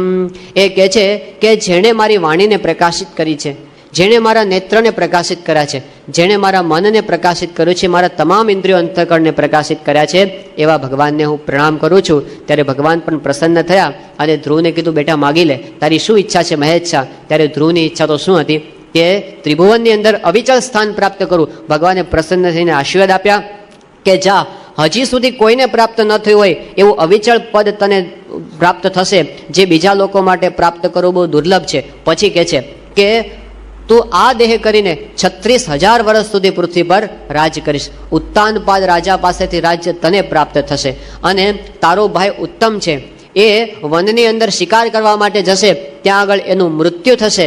અને પછી એની માતા જે સુરુચિ છે એ પુત્રના વિયોગની અંદર પાગલ થઈ અને જંગલમાં એની પાછળ દોડશે અને ત્યાં દાવાનળની અંદર બળી અને સુરુચિનું પણ મૃત્યુ થશે. અને તું અજેય બનીને આખી પૃથ્વી પર રાજ્ય કરીશ. તારી ઇન્દ્રિયોનું તેજ પણ ક્ષીણ નહીં થાય અને તું સદાય યુવાની ભોગવીશ. અને જ્યારે તારું મૃત્યુ થશે ત્યારે પછી તું બ્રહ્માંડમાં અવિચળ સ્થાન પ્રાપ્ત કરીશ. આવા આશીર્વાદ આપી અને ભગવાન અદ્રશ્ય થઈ ગયા. અને પછી ભાગવત કહે છે કે જ્યારે ભગવાન અદ્રશ્ય થયા ત્યારે નાતિ પ્રીત અભ્યગાત પુરમ. જ્યારે ભગવાન અદ્રશ્ય થયા અને ધ્રુવ પાછા આવે છે પોતાના ગૃહ તરફ, એ વખતે ધ્રુવજીના અંતરમાં અતિશય સંતાપ થાય છે. આ ભાગવત કહે છે. ત્યારે વિદુરજી અને મૈત્રેયનો સંવાદ ચાલતો છે. ત્યારે વિદુરજી કહે છે કે આવું કેમ થયું, જે ભગવાનના દર્શન દુર્લભ છે એવા ભગવાનને ધ્રુવજીએ 6 મહિનામાં વશ કરી લીધા, ભગવાનને પ્રગટ કરી લીધા અને ભગવાને આશીર્વાદ આપ્યા અને ઈચ્છિત વર આપ્યું. પછી ધ્રુવજીના અંતરની અંદર આવો સંતાપ કેમ થયો? ત્યારે એનો જવાબ આપતા મૈત્રેય પોતે કહે છે કે માતુ સપત્ન્યાહ વાગ્બાણેહી રુધિ વિદ્ધસ્તુ તાન સ્મરન નૈચ્છન મુક્તિ પતેહે મુક્તિ તસ્માત તાપમ ઉપેયવાન. એ કહે છે કે હે વિદુર, કારણ એ છે કે ધ્રુવજીને એમ થયું કે ભગવાન મળ્યા અને છતાં પણ મારે જે માગવાનું હતું એ મેં માગ્યું નહીં. આ ભગવાન કે જે મને મુક્તિ આપી શકે એમ હતા, મેં એમની પાસે મુક્તિ ન માગી અને ખાલી આ લોકની વસ્તુ માગી લીધી. જેમ ચક્રવર્તી રાજા પ્રસન્ન થાય અને પછી કોક એમની પાસે મુઠ્ઠીભર ડાંગરના ફોતરા માગે, એવી રીતે મેં ભગવાનની પાસે આવું વરદાન માગ્યું. એટલા માટે મારા અંતરની અંદર સંતાપ થયો. આ સંતાપ ધ્રુવજીને થયો એ સમજાવે છે કે ધ્રુવજીને જે માગવાનું હતું એ માગી શકે. અંતરમાં રાગદ્વેષ હતા, પોતાની સાવકી માતાનું વેર લેવાનો અંતરમાં હજી ડંખ હતો, હજી પોતે આ ગુરુનો સમાગમ કરીને શુદ્ધ થયા નહોતા. અને એટલે તસ્માત તાપમ ઉપેયવાન, ભગવાન મળ્યા તો પણ શાંતિ થઈ નહીં. તો ભગવાન પ્રસન્ન થાય, શું માગવું અને ન શું ન માગવું એનો વિવેક જો આપણને ગુરુ થકી પ્રાપ્ત ન થયો હોય તો પછી આવું આવીને ઊભો રહે. તો આપણે પણ ભગવાન પાસે પ્રાર્થના કરતા શીખવાનું. નહીતર કેવું થાય, ભાગવતની અંદર 3 પ્રકારના ભક્તોની વાત આવે છે. શ્રીમદ ભાગવતની અંદર 3 પ્રકારના ઉપાસકોની વાત આવે છે. એમાં એક કયા છે, અસુરો. અસુરો કેવા છે કે એ લોકો તપશ્ચર્યા કરે છે અને સિદ્ધિ પ્રાપ્ત કરે છે, પછી શું કરે છે, સિદ્ધિ પ્રાપ્ત કરીને ભગવાનના દુશ્મન થાય છે, એની જ સામા પડે છે. આ એક પ્રકારના ઉપાસકો છે. બીજા છે દેવતાઓ. દેવતાઓ કેવા છે કે પોતે સિઝનલ ભક્તિ કરે છે. જ્યારે કંઈ પ્રોબ્લેમ આવે ને ત્યારે ભગવાન પાસે દોડતા દોડતા પહોંચી જાય, અને જ્યારે પછી પૂરું થાય એટલે પછી ભગવાનને ભૂલી અને એની અપ્સરાઓ ને એનું સુરાપાન એ અલમસ્ત થાય, પછી ભગવાનને યાદ રાખતા નથી. એ સિઝનલ ભક્તિ. પરીક્ષાની સિઝન આવે અને મંદિરમાં ગીરદી વધે છે. જોઈએ છીએ આપણે, ચૂંટણી આવે, ઇલેક્શન, અને પ્રમુખ સ્વામી મહારાજ પાસે ગીરદી વધે છે બધા આશીર્વાદ લેવા આવનારની. તો એ શું છે, સિઝનલ ભક્તિ છે બધી. આપણે સંતો વાત કરે છે કે ભગવાનનો ઉપયોગ કેવો કરીએ છીએ, સ્પેરવીલ. સ્પેરવીલ કેવો હોય, એ બધું પાછળ છે સ્કૂટરમાં, એને કંઈ આગળ લાવવાનું હોય. ક્યારે આગળ લાવે, જ્યારે પંચર પડે ને ત્યારે એનો ઉપયોગ થાય, પણ પછી પાછળનું પાછળ. એવી રીતે ભગવાનનો પંચર પડે ત્યારે આપણે ઉપયોગ કરવાનો, પછી તો પછી ભૂલી જવાનું પાછું. તો એવી રીતે સિઝનલ ભક્તિ દેવતાઓ કરે છે. આ બીજા પ્રકારના સકામ ભક્તો છે. અને ત્રીજા પ્રકારના ભક્તો ભાગવત કે છે કયા છે, અંબરીશ રાજા જેવા ભક્તો.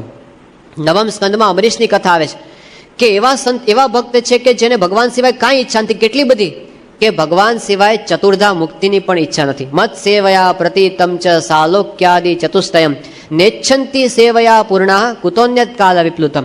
એ તો ચતુર્ધા મુક્તિને પણ ભગવાનની મૂર્તિ વિના ઈચ્છતા નથી, તો પછી આ લોકના બીજા સુખની ઈચ્છા તો ક્યાંથી રાખે. એવા નિષ્કામ ભક્તો છે, એ ભગવાન કહે છે કે મારું હૃદય છે. આવા સંત એ ભગવાનનું હૃદય છે. આપણે એની અંદર સ્થાન પ્રાપ્ત કરવાનું છે. નિષ્કામ ભક્ત. ભક્તની રીત તો કેવી છે, સર્વસ્વ સમર્પણ કરી દે. નહીતર માગતા આપણને ના આવડે અને આવું બધું આપણે માગી બેસીએ તો એની અંદર અંતે આપણને જ દુઃખ. એક બ્રાહ્મણને જેમ કીધું કે તો કંઈક માગી લે, ભગવાન રાજી થયા. શું માગ્યું એણે, કે હું હાથી ઉપર બેસા બેસા ભિક્ષા માગું. ભિક્ષા માગવાનું તો ઊભું જ રહ્યું પાછું, પણ એને એમ કે હાથી ઉપર. સારામાં સારું પ્રોફેશન એના માટે હતું ભિક્ષા માગવી, પણ કે આપણે જ્યાં સ્ટેટસ સાથે ભિક્ષા માગીએ, પણ એ તો એને મટ્યું નહીં. તો જ્યારે માગતા ન આવડે ત્યારે આપણે લૌકિક વાસનાઓ સાથે ભગવાનની પાસે માગતા હોઈએ છીએ. તો શ્રીજી મહારાજ એક અદ્ભુત વાત પ્રથમના 70મા વચનામૃતની અંદર કરી છે કે આપણે જે કંઈ સત્સંગ કરીએ છીએ, ભક્તિ કરીએ છીએ, દાન કરીએ છીએ, એ કેવી ઈચ્છાથી કરવું. મહારાજ કહે છે કે એવી ઈચ્છાથી ન કરવું કે મારે દીકરો નથી તો દીકરો થાય, કે મારે ધન નથી તો મને ધન મળે, કે મને શરીરમાં રોગ છે તો હું સાજો થાવ. આવી ઈચ્છાથી સત્સંગ કે ભક્તિ કરવા નહીં. અને આવી ઈચ્છાથી જો આપણે કરીએ તો આપણા નિશ્ચયની અંદર જરૂર વિઘ્ન આવે. ભગવાન કૃપાળુ છે. હવે આપણી ઈચ્છા પૂરી કરે અને ક્યારેક ન પણ કરે, પણ માગતા ના આવડે તો આપણે કેવી થાપ ખાઈ છીએ. 1974માં પ્રમુખ સ્વામી મહારાજ લંડન ગયા હતા અને એ વખતે ત્યાં અમાસનો દિવસ આવ્યો અને સોમવાર હતી.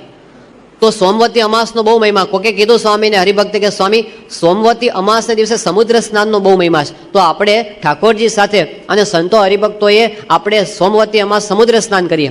સ્વામી કહે કે સારું તમે આયોજન કરો, પણ આપણી મર્યાદા જળવાય એ જોજો તમે. હવે ત્યાં તો બધા બીચ કેવા હોય, બધા ખુલ્લા ફરતા હોય બધા, એમાં કંઈ મર્યાદા સચવાય એવું હોય નહીં. એટલે બહુ તપાસ કરી પણ એવો કોઈ જાહેર બીચમાં તો કંઈ પત્તો લાગે નહોતો.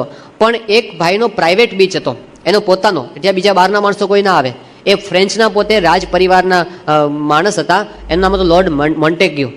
એમનો પોતાના બંગલામાં પ્રાઇવેટ આમ 2 એકરનો બીચ હતો. એટલે એમની પાસે જઈને ભક્તોએ વિનંતી કરી કે અમારા સ્વામીજી છે અને અમારા ગુરુજી છે, તો અમારા સંતો અને ઠાકોરજી સાથે અમારે અહીંયા આગળ એક દિવસ આવવું છે, તો તમે વ્યવસ્થા કરી આપશો? એટલે કીધું સારું આવો. એ તો એકલો માણસ હતો. કીધું આવો, મારે કંઈ વાંધો નથી. એને રજા આપી. એટલે પછી આપણે બધાએ ત્યાં આયોજન થયું અને સ્વામીશ્રી ત્યાં પધાર્યા અને ઠાકોરજીને સ્નાન કરાવ્યું, સ્વામીશ્રીએ સ્નાન કર્યું. પછી તો પેલો ભાવિક એટલે પોતે સ્નાન કરવા માટે આવ્યા, પેલા ભાઈ હતા એ, અને ભાઈ એણે નાયા સંતો સાથે.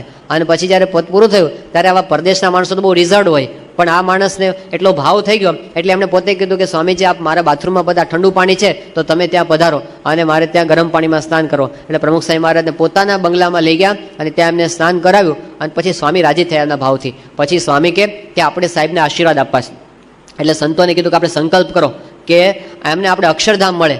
આ લોર્ડ મોન્ટેગ્યુ છે એને ભગવાન અક્ષરધામ આપે, એની મુક્તિ થાય એવો આપણે સંકલ્પ કરો. એટલે સંતો એમને કીધું કે બાપાએ તમને આશીર્વાદ આપ્યા છે અને સંકલ્પ કરે છે કે તમને ભગવાન અક્ષરધામમાં બેસાડે. એટલે કે વેઇટ કે શું છે, કે શું મને આપવાના છે? કે તમને તો અક્ષરધામ આપવાના. કે ના, મારે હમણાં અક્ષરધામ જોતું નથી. કે શું જોઈએ છે તમારે? કે સ્વામીજીને કહો કે મને એવા બ્લેસિંગ આપે કે મારી બૈરી 15 દાડાથી ભાગી ગઈ ને પાછી આવી જાય. હવે એને તો એમાં જ અક્ષરધામ દેખાતું હતું કે જો આટલું પાછું આવે એટલે આપણે જિંદગી જીતી ગયા. તો આપણી દ્રષ્ટિ બહુ સંકુચિત છે, એની આગળનું આપણે જોઈ શકતા નથી. તો માગવા માટેનો વિવેક આપણને ધ્રુવજીના આખ્યાન પરથી શીખવા મળે છે. અને એ જો આપણને આવડી જાય ખરા ભક્તની રીત, તો પછી સાચા ભક્તોએ શું માગ્યું છે? પ્રેમાનંદ સ્વામી કે તમારી મૂર્તિ વિના મારા નાથ રે, બીજું મને આપશો માં, હું તો એ જ માંગુ છું જોડી હાથ રે, બીજું મને આપશો માં. ના પાડી દીધી, તમે મને આપતા જ નહીં. કુંતાજી માતા જ્યારે શ્રી કૃષ્ણ ભગવાન એમની પાસેથી વિદાય લેવા ગયા મહાભારતનું યુદ્ધ પૂરું થયા પછી, ત્યારે છેલ્લે કહે છે કે તમે જાઓ છો પણ અમારી તમને પ્રાર્થના છે. શું પ્રાર્થના છે?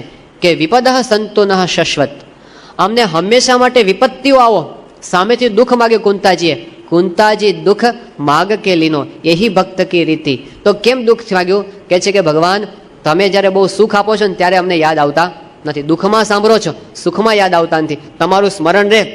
અમે જંગલમાં ફરતા હતા અને કોઈ જાતની વ્યવસ્થા નહોતી, એ વખતે અમે તમને રોજ સંભાળતા હતા. તો એવું દુઃખ અમને નિરંતર આવો કે જેથી તમારું સ્મરણ અમને રહ્યા કરે. આવું માગવાની હિંમત છે? કાકરું પડી જાય આવું માગવાનું કે આપ ભાઈ દેવા દો, અમે જેમ છીએ એમ બરાબર છીએ. યોજુભાઈ શેઠ હતા ને મુંબઈમાં, તે એને ટેવ, યોગી બાપા સભામાં આવીને બેસે ને એટલે હાથ જોડીને કે વજુભાઈ શેઠ કે બાપા રાજી રહેજો. યોગી બાપાને શું કે બાપા તમે મારા પર રાજી રહેજો. એટલે યોગી બાપા એક દિવસ આમ કેફમાં હશે, વજુભાઈ શેઠે કીધું બાપા રાજી રહેજો.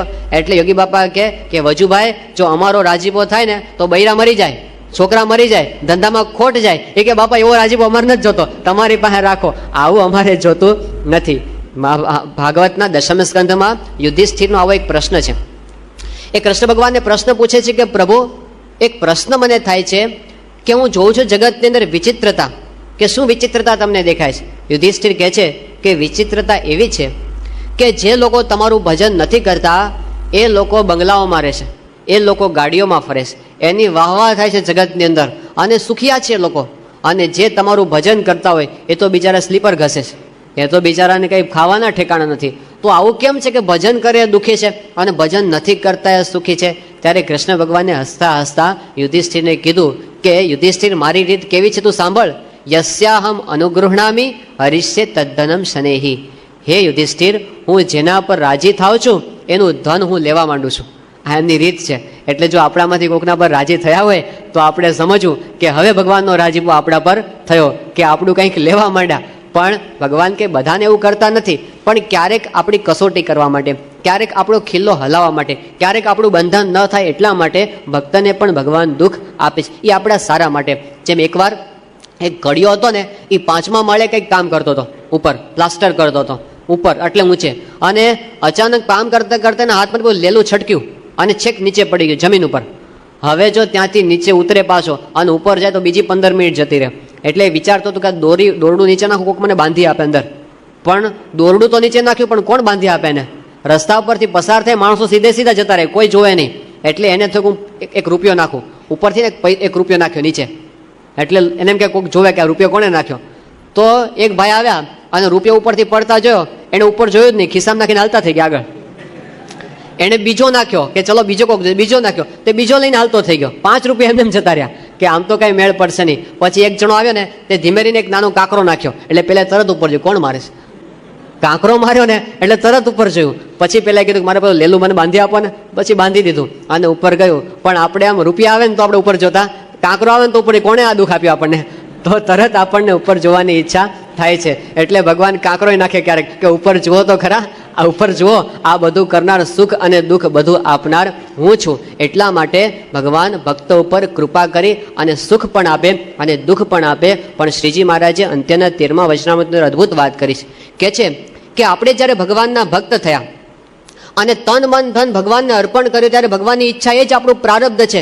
માટે ભગવાન જો સુખ આપે, જો ભગવાન આપણને હાથીએ બેસાડે તો હાથીએ બેસીને પણ રાજી રહેવું, અને ગધેડે બેસાડે તો ગધેડે બેસીને પણ રાજી રહેવું કઠણ છે. બાકી ભોગવવું તો પડશે જ, કારણ કે ગધેડે ભગવાન બેસાડશે ક્યારેક, પણ એમાં પણ જો આપણે રાજી રહી શકીએ તો પછી આપણે ભગવાનના ભક્ત ખરા કહેવાય. તો સાચા ભક્તની રીત અહીંયા આગળ આપણને શીખવાડે છે ભાગવત, કે જેની અંદર આપણે સુખ અને દુઃખ એ બંનેની અંદર ભગવાનની ઈચ્છાથી જો આપણે આ બધું જ સહન કરતા શીખીએ તો પછી એમાં આપણી સ્થિરતા રહે, એ ભાગવતે આપણને સમજાવ્યું. અને નિષ્કામ ભક્તની અંદર આપણે આપણો પત્તું પડવું છે. જેમ હનુમાનજી હતા એની વાત આવે છે કે જ્યારે પાછા આવ્યા યુદ્ધ કરીને અયોધ્યાની અંદર, અને બહુ પ્રસન્ન થયા સીતાજી હનુમાનજીની સેવા પર, અને સીતાજીએ પોતાનો હાર કાઢીને હનુમાનજીને ભેટમાં આપી દીધો.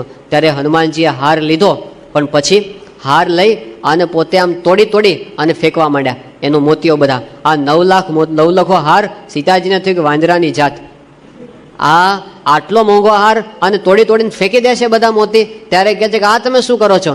ત્યારે હનુમાનજી કહે છે કે હું તો જોઉં છું કે એમાં મારા રામ છે કે નહીં, જેમાં રામ નથી એનું મારે કામ નથી.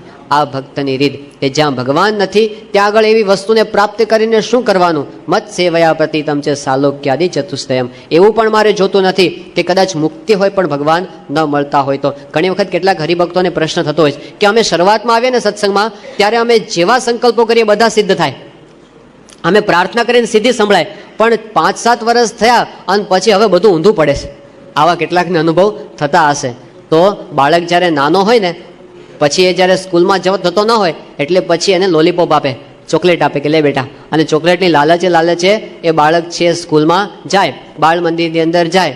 પણ પછી જ્યારે મોટો થાય અને પછી કોલેજમાં આવે ત્યારે પછી કે લોલીપોપ આપવાની હોય નહીં. એમ આપણને શરૂઆતમાં લોલીપોપ ભગવાન આપે નાના હોય ને ત્યારે, પણ એની અંદર એવું સમજવાનું કે હવે આપણે મોટા થયા એટલે આપણને પાત્ર સમજ્યા. કસોટી કોની થાય? લોઢાની કસોટી ક્યારેય થતી નથી, સોનાની કસોટી થાય, એને તેજાબમાં નાખવા ઉકાળવામાં આવે. એમ હવે ભગવાને આપણને પાત્ર સમજ્યા અને કસોટી કરવાની શરૂઆત કરી. તો એવા સંજોગો દરેક ભક્તના જીવનની અંદર આવે. એમાં અકળાવું નહીં, મૂંઝાઈ જવું નહીં. નહીંતર ઘણી વખત સત્સંગમાં આને સુખ ના આવે કે આવું કેમ થાય, આપણા પ્રશ્નો ક્યારેય મટે જ નહીં, આપણી ફરિયાદો ચાલુ રહે.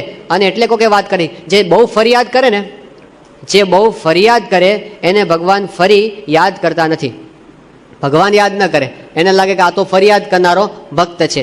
અને એટલે એક વખત એવું બનેલું, એમાં શું થયું, એક ભાઈને પોતાના ઘરમાંથી કબાટ બહાર કાઢવો, મોટો આમ વજનદાર હતો, તો ઉચકનાર કોઈ માણસ નહીં અને એકલો માણસ, એટલે એને થયું ચલો આપણે ઘસેડતા બહાર કાઢીએ. તો કાઢતા પોતે આમ દરવાજા સુધી લઈ આવ્યા. પછી અડધો બહાર હતો અડધો અંદર હાંફી ગયા હતા. પછી કે હવે તો કોકની મદદ આપણે લેવી જ પડશે. જોયું કે રસ્તા પરથી કોઈ પસાર થાય છે, અને એમાં એક પોલીસના જમાદાર પસાર થતા હતા, જોઈ ગયા અને કીધું કે જમાદાર સાહેબ જરા આવો ને, અમારે આ કબાટ ખસેડવાનો છે. એટલે પેલો માણસ સારો હશે કે ચલો આપણે એકલો છે મદદ કરીએ.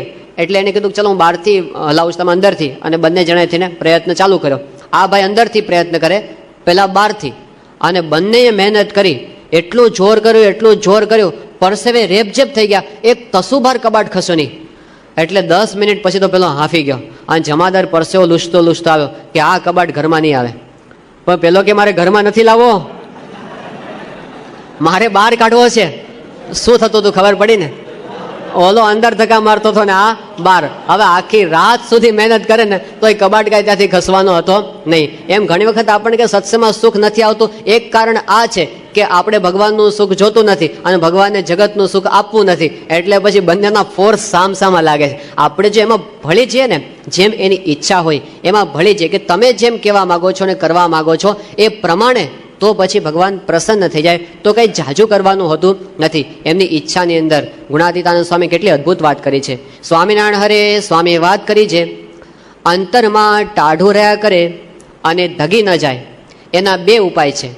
એક તો ભગવાનનું ભજન કરવું અને બીજું ભગવાનને સર્વ કરતા સમજવા, અને તેમાં સુખ આવે તો સુખ ભોગવી લેવું અને દુઃખ આવે તો દુઃખ ભોગવી લેવું. તે કહ્યું છે જે દાસના દુશ્મન હરિ કેદી હોય નહીં, જેમ કરશે તેમ સુખ જ થશે. આપણને કંઈ ભગવાન દુઃખી કરવા નથી બેઠા, આપણે કંઈ ધણી વિનાના બેઠા નથી. શ્રીજી મહારાજ જે દિવસે ધર્મધુરા ધારણ કરી એ વખતે આપણને વરદાન આપી દીધા છે, બે વરદાન, કે મારો ભક્ત ક્યારે અન્ન વસ્ત્રથી દુઃખી થવાનો નથી. રામપાત્ર મારા ભાગ્યમાં આવે, મારો ભગત રોટલાથી દુઃખી થશે નહીં, અન્ન વસ્ત્રથી ક્યારેય દુઃખી ન થાય. અને બીજા આશીર્વાદ કે એને એક વીછીના ડંખની વેદના થવાનો, કરોડ ઘણી વેદના મને થાય, મારો ભગત દુઃખી થાય નહીં. એટલે આપણા રોટલા તો એમને ગળામાં લીધા જ. પણ અમારા હરિપ્રકાશ સ્વામી કહે છે કે આપણે બધાને પ્રોબ્લેમ શું છે, રોટલા નથી મળતા એનું દુઃખ નથી. રોટલા તો મળે છે, બ્રેડ તો આપણને મળે છે, પણ બ્રેડ પરનું બટર નથી મળતું એ પ્રોબ્લેમ છે. આપણને ઘર તો રહેવા માટે મળે છે, પણ બંગલો અને ચાર પૈડાવાળી ગાડી નથી આવતી એ પ્રોબ્લેમ છે. હવે એ તૃષ્ણા તો ક્યારેય કોઈની પૂરી થઈ નથી. એ તો ભગવાન આપણને જે પ્રમાણ રાખે, આપણને ધ્યાન રાખે છે કે આ આટલા માપનો છે, આનાથી વધારે આપશું તો આ બંધન થઈ જશે, એટલા માટે એ કંટ્રોલ રાખે છે. પણ એમના ઈચ્છામાં જો આપણે રાજી રહેતા શીખીએ તો આ ભક્તની એ ભક્તિ થઈ જાય છે. તો ભાગવતે આપણને શીખવાડ્યું કે ભગવાન પાસે માગવું તો એવું માગવું કે તમારી મૂર્તિ વિના બીજું કાંઈ આપશો માં. અને એવું માગતા શીખીએ ત્યારે ધ્રુવની જેમ આપણને પસ્તાવાનો વારો પછી આવે નહીં. અને પછી આપણે કેવા ભક્ત થઈ શકીએ, વિશેષ વાતો છે એ આપણે આવતીકાલે સાંભળીશું. સજાન સ્વામી મહારાજની